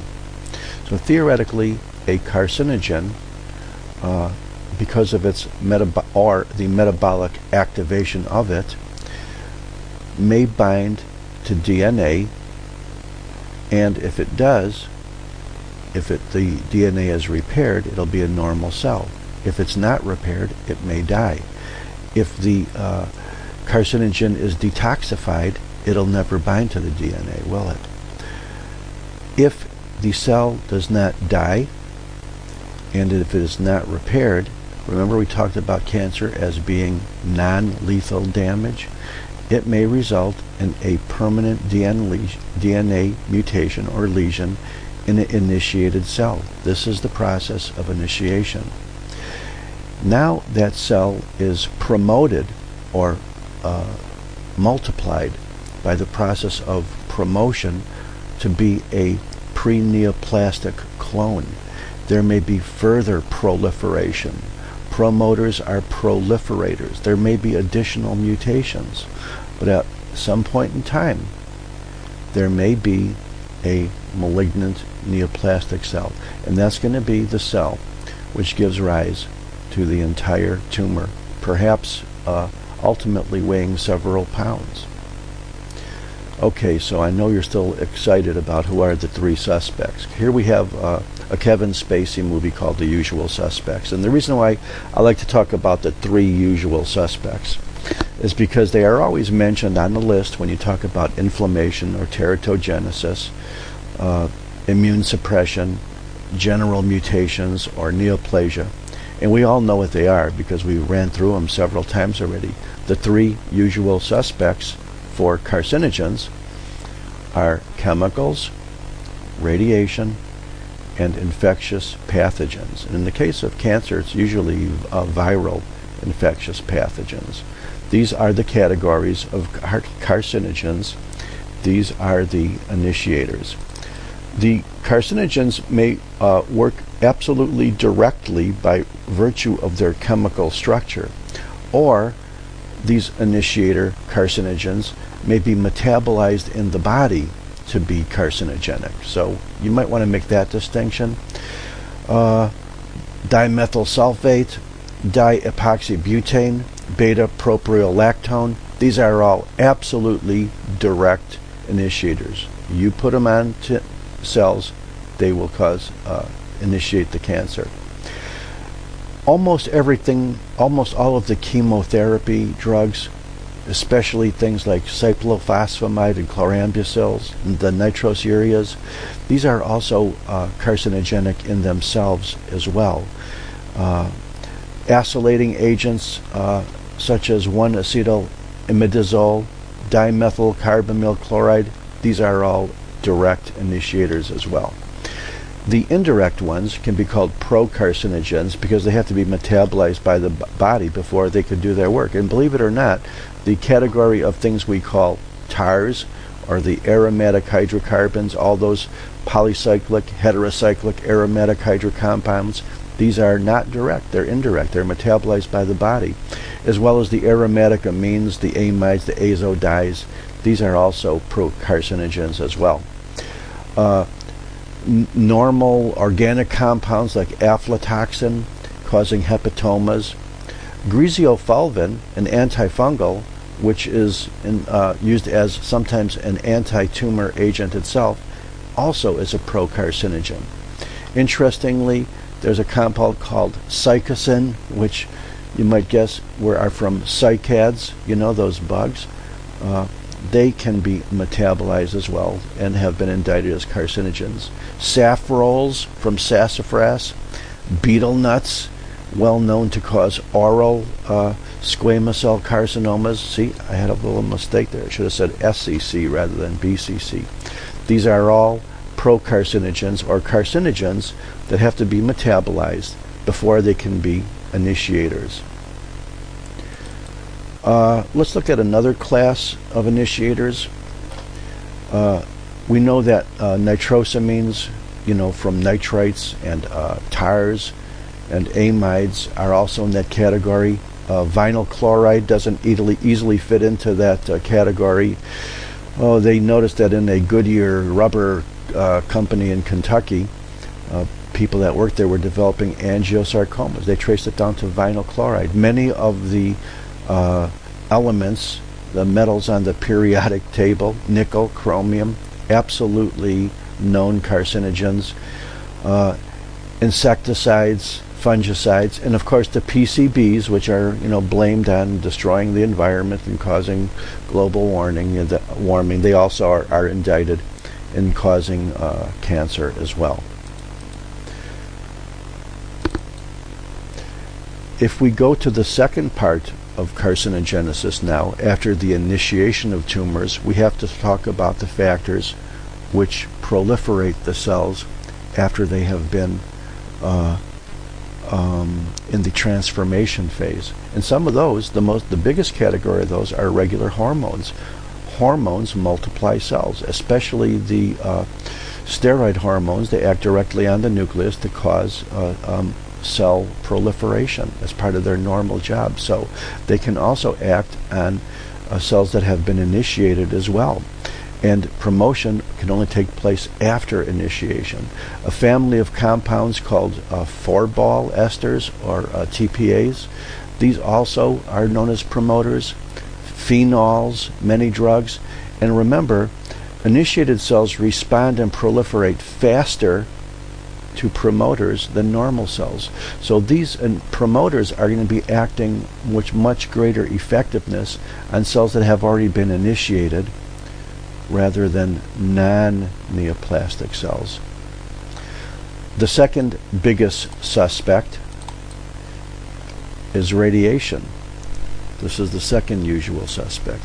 Both ultraviolet, part of the normal sun spectrum, has been indicted in all of the three common types of skin cancers: basal cell, squamous cell, malignant melanoma, as well as the higher energy ionizing radiation. Both photons, which is non-particulate, as well as particulate, beta particles, protons, alpha particles. These are all things which have been known to cause mutations resulting in malignancies. As many as 90% of the people exposed to I-131 after a fallout victims in Hiroshima developed thyroid tumors within 15 years. And for some reason, ionizing radiation seems to affect more the hematopoietic tumors, cause hematopoietic tumors like lymphomas and leukemias rather than non-hematopoietic tumors. It seems like the non-hematopoietic tumors are either less susceptible to radiation or require a longer latency period. And of course, we normally think of skin cancers as being in older people, but you can see skin cancers, especially basal cell cancers, in young patients. Perhaps have been radiated for lymphomas, developing basal cell cancers in the skin in the area of radiation. So radiation carcinogenesis is a well-known fact, and it's the second of the three usual suspects. The third one are viruses, or I should probably better say pathogens of all types. But if you take the HPV virus, which is redundant, a human papillomavirus, that's been indicted in a wide variety of both benign and malignant squamous proliferations in areas wherever there is squamous epithelium. EBV, the Epstein-Barr virus, same virus that causes mono, that genome is present in 100% of patients with Burkitt lymphomas. HBV, the regular old hepatitis B virus, predisposes to hepatoma or hepatocellular carcinoma, the same term. HTLV, or human T lymphocyte virus 1, predisposes to a wide variety of T cell malignancies. If you remember, it was HTVL3 3 that wind up being called HIV ultimately. And of course, Kaposi sarcoma is a sarcoma present in patients with AIDS, but it's caused by a different virus. It's caused by the Kaposi's sarcoma herpes virus. So these are all well-known, proven connections between specific viruses and specific cancers, and I thank you very much. It wouldn't be fair to lead you to believe that only viruses are the only microbes that cause cancer. A very, very specific bacteria does as well, and our knowledge about it is growing by leaps and bounds. And it's the same bacteria that causes duodenal and stomach ulcers and stomach inflammation, Helicobacter pylori. Helicobacter pylori causes, it's not a factor, it causes 100% of all gastric lymphomas. These are called maltomas because the lymphoid tissue is mucosal associated. So the lymphomas of the lymphoid tissue, which is around the mucosa of the GI tract and other places, are called maltomas. And also it has been strongly indicted in epithelial malignancies or gastric adenocarcinomas as well. So it would not be fair if you thought viruses were the only things that cause cancer. This is like the classical prototype of a bacteria. Let's talk about the good guys now. Up until now, we talked about the bad guys, the cancer cells. Let's talk about our body. Let's talk about what it does to fight and maintain and destroy. And basically, you have to understand the concept of immune surveillance. And immune surveillance is related to the fact that when our body sees cells, cancer cells, potential cancer cells, that is not recognized as part of the MHC system, it destroys them. And the main tumor cell, the main cell to attack and destroy tumors directly are the CD8 T cells. These are, so when you see a tumor under a microscope and it looks like it's causing a lot of inflammation, you see a lot of lymphocytes around it, most likely those are CD8 plus T cells attacking the tumor directly because it has been recognized that these cells should be attacked. In the case of NK cells, for example, it attacks the cells even if it hasn't recognized them. Once again, it was like Rodney Dangerfield's football buddies. After it attacked the quarterback, it went after his family. I mean, they're very non-specific killers, as well as our usual gang of macrophages, which are chewing up the fragments, and antibodies as well. So if you want to think of these four items here as the main players in the immune surveillance system, you certainly can. And if you want to think of it graphically, if you want to think that the normal cell is protected from a T cell because all of its antigens are recognized, it's therefore going to be left alone. You could think of that. But if you have an oncogene which produces an oncoprotein which normally is not recognized, that will be attacked by a T cell, or hopefully will be attacked by a T cell.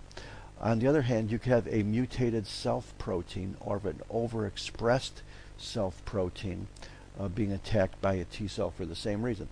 You can have an oncogenic virus which can be attacked before, during, or after it's doing its thing inside the cell. So the general concept is, if cells are altered through this process of what we call transformation, they may and should be, and often are, recognized as antigenic bad guys, and therefore will be attacked by the CD8 plus T lymphocytes.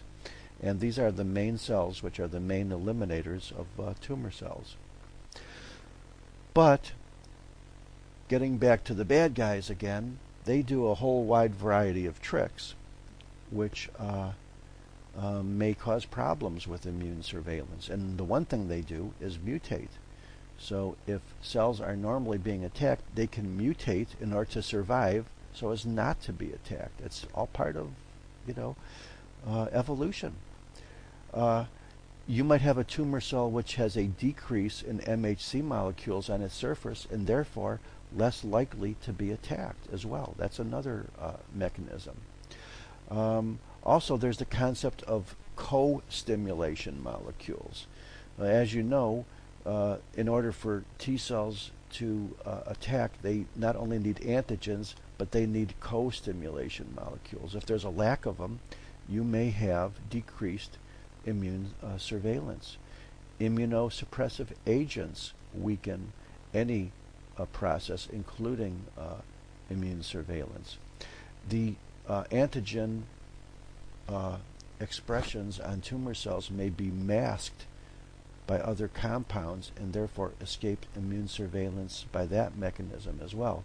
And last but not least, you may have a process by which the cytotoxic T cells are triggered off to be apoptotic and therefore not present in enough strength or enough amounts to do immune surveillance. These are all 6 common mechanisms by which tumor cells can escape immune surveillance, and I hope I explained them clearly enough.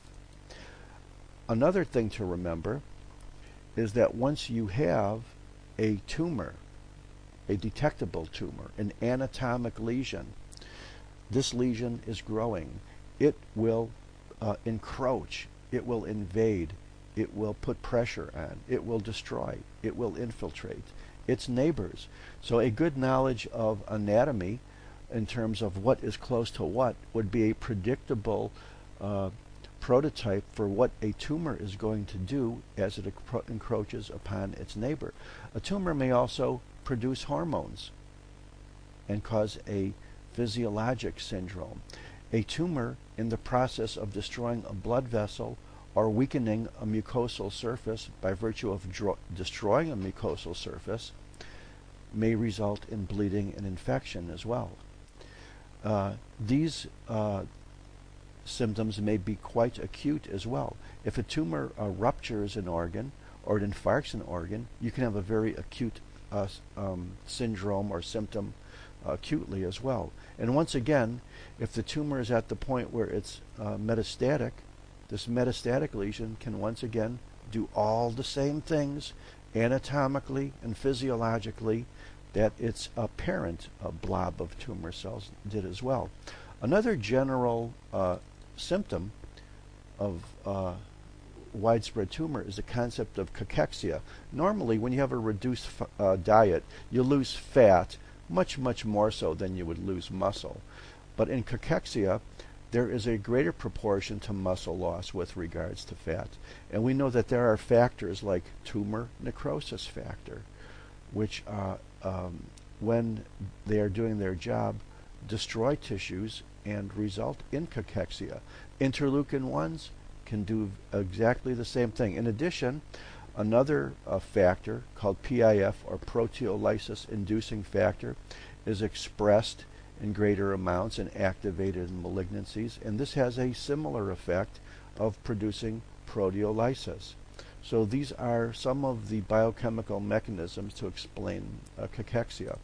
Another concept is that of a paraneoplastic syndrome. A paraneoplastic syndrome is defined as a syndrome secondary to a tumor, but not necessarily because of its direct anatomic or physiologic effect. And the most obvious type of paraneoplastic syndrome would be a endocrinopathy, or a tumor which produces excessive amounts of an endocrine hormone, resulting in an endocrine-like syndrome, like Cushing's syndrome, for example.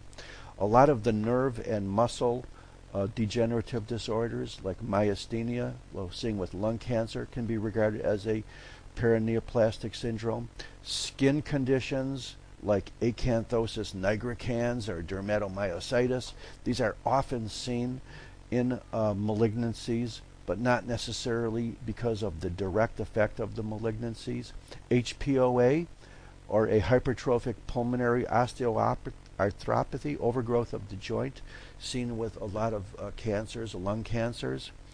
Vascular syndromes like Trousseau's syndrome, or migratory thrombophlebitis or tumor endocarditis are seen as a paraneoplastic syndromes. Anemias are present almost universally in widespread malignancies as a hematologic paraneoplastic syndrome. And last but not least, we will learn that nephrotic syndromes can be due to a wide variety of renal diseases, but they can also be seen in general malignancies as well, independent of primary renal pathologies. So this is generally the family of paraneoplastic syndromes, and we're going to talk about the big one first, endocrine. I thank you very much. Certainly the endocrine branch of paraneoplastic syndromes is the branch that gets most attention and most discussion and is most interesting because we have to remember that some tumor cells secrete hormones. So often endocrine manifestations of tumors are generally referred to as being synonymous with paraneoplastic syndromes, but we have to remember that there are myasthenia syndromes, skin, bone, joint, soft tissue, vascular, hematologic, as well as renal. But let's get into the biggest category, the endocrine.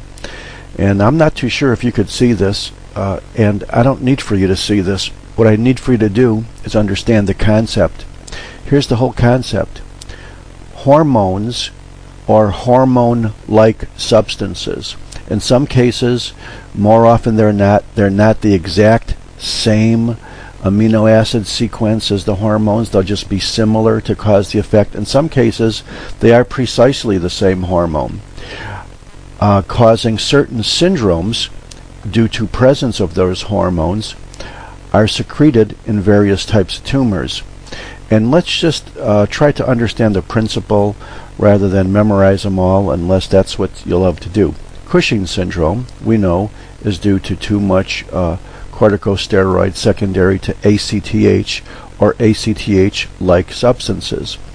You can see Cushing's syndrome in small cell carcinoma of the lung, neural tumors, pancreatic carcinoma. Why? Because these tumors are secreting an ACTH-like substance. Similarly, antidiuretic hormone may be expressed in small cell carcinoma of the lung, as well as intracranial neoplasms. Probably one of the single biggest types of endocrinologic expression is hypercalcemia.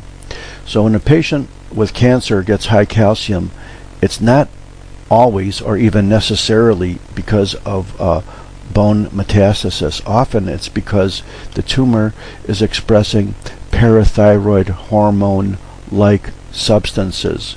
We'll see that in lung carcinoma, breast carcinoma, renal carcinoma, leukemias, lymphomas, ovarian carcinomas. Hypoglycemia can be present if the tumor secretes an insulin-like substance, like we see with certain sarcomas, as well as liver cancer. Carcinoid syndrome, due to too much serotonin, perhaps bradykinin, is seen with bronchial adenomas, pancreatic carcinoma, gastric. And polycythemia is seen because certain tumors, especially renal carcinomas, but also cerebellar vascular tumors and liver tumors, can express an erythropoietin-like substance. So often these endocrinologic syndromes are evidence that a tumor is present. Grading and staging. This is probably the single most important concept in cancer clinically, and I'm glad we're going to get to it because we're going to start to have some fun now. We're going to ask ourselves, what is grading? What is staging? Well, grading is a histologic, a histopathologic impression.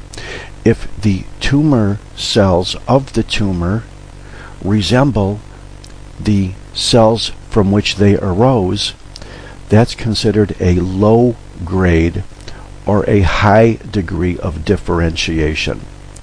If the tumor cells in a tumor don't look anything at all like the cells they arose from. In other words, it may be an easy diagnosis of cancer, but a tough diagnosis to figure out where it came from. Then that is known as a poor degree of differentiation or a high-grade tumor. Staging is simply how far has the anatomic extension occurred. Is the tumor limited to one area? Has it gone to regional lymph nodes? Has it become metastatic? For that reason, that is why the TNM classification is probably most commonly used with most organ systems, which we'll talk about when we get to the organ systems. So here's an interesting question. What do you think is more important clinically? How nasty the cells look under a microscope, or how much anatomic extent of damage have they done? Of course, it would seem logical that staging is much more important than grading, and actually it is. But let's talk about grading again. Let's have some fun. Let's say that on the northeast corner here you have a normal squamous mucosa. It happens to be skin, but it doesn't have to be. You can see the basal layer, you could see the prickle cell layer, stratum spinosum, you could see the stratum corneum. Okay, this is totally normal. The cells are maturing the way they should be. And now we have 3 different types of cancers. They're all from squamous cells, but in here, the one in the northwest, they look an awful lot like the skin, don't they? Well, that might be a hard diagnosis to make because it looks so much like normal skin. But the good news is it's the most well differentiated, and therefore it probably has overall the best prognosis, everything else being equal. In the middle section here we can see tumor cells, and they don't form these nice little pearls like we saw in the well differentiated squamous cell cancer. But if you look closely, and of course you can't see them from where you're at, if you look closely at the separations between the tumor cells, you'll often see the desmosomes or tonofibrils, or what they call intercellular bridges, and that pretty much clinches the fact that this is squamous cell carcinoma. Is it well differentiated? Probably not, because it doesn't have pearls, but it's still a degree of differentiation where we could recognize it fairly easily as being of squamous origin. On the other hand, this big nasty bad boy on the bottom is a very easy diagnosis of cancer because the cells look as malignant as hell. We have a mitosis here going in 4 different directions. We have gigantic cells. They look nasty. They're very hyperchromatic and pleomorphic. Remember, those are the 2 most common words used on pathology reports. And even though it's the easiest diagnosis, it's the poorest prognosis. So a well, moderate, and poor differentiation would correspond to a low, medium, and high grade from a grading point of view. Let's look at an adenocarcinoma now. If I told you to go look into your histology book and tell me which one of these 4 pictures is normal prostate, I think you'd know it wasn't this one. I think you'd probably think it's this one because the nuclei are all arranged nice in a row. You can see separation between glands. You can see some secretion. So here we have in the southeast a totally histology textbook normal prostate.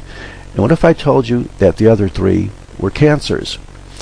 Your question would be, how much do these 3 cancers resemble the original prostate? Well, if you said this doesn't look like it at all, you don't see glands at all, then you could say, well, that's the poorest differentiation. It might even be given a high Gleason's number, or just generally described as poorly differentiated because you don't see any glands.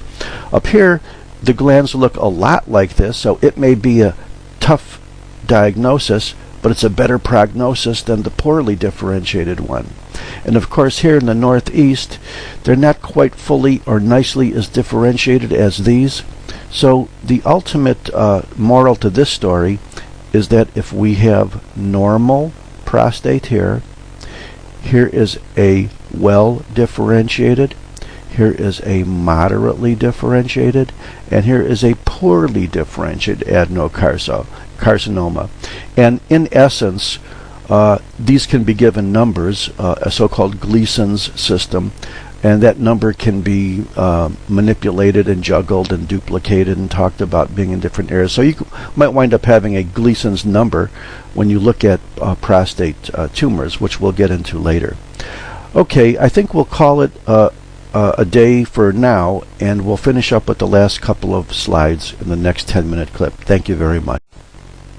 So if this was a normal prostate, we might say this is a well-differentiated adenocarcinoma, this is a moderate or moderately well, and this is a poor.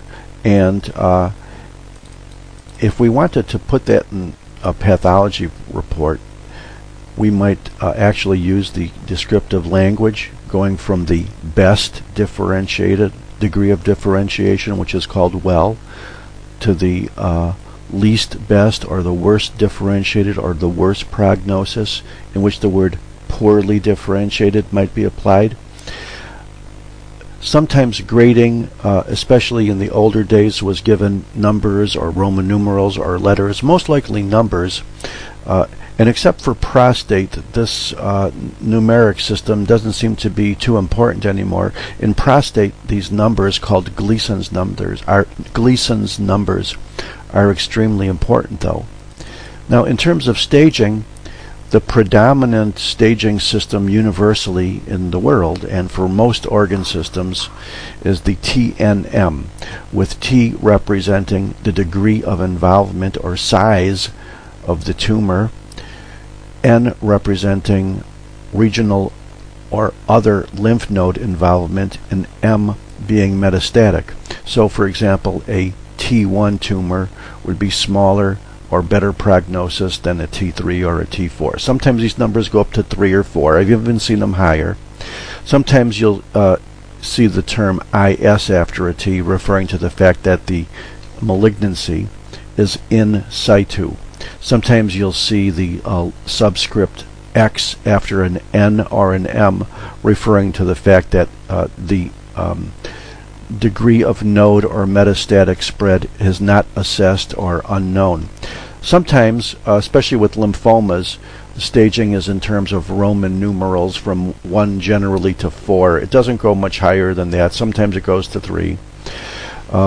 And once again, with grading, sometimes you'll see regular letters or numbers, but that's not used too much anymore. And pretty much TNM has become the gold standard in all of its variations.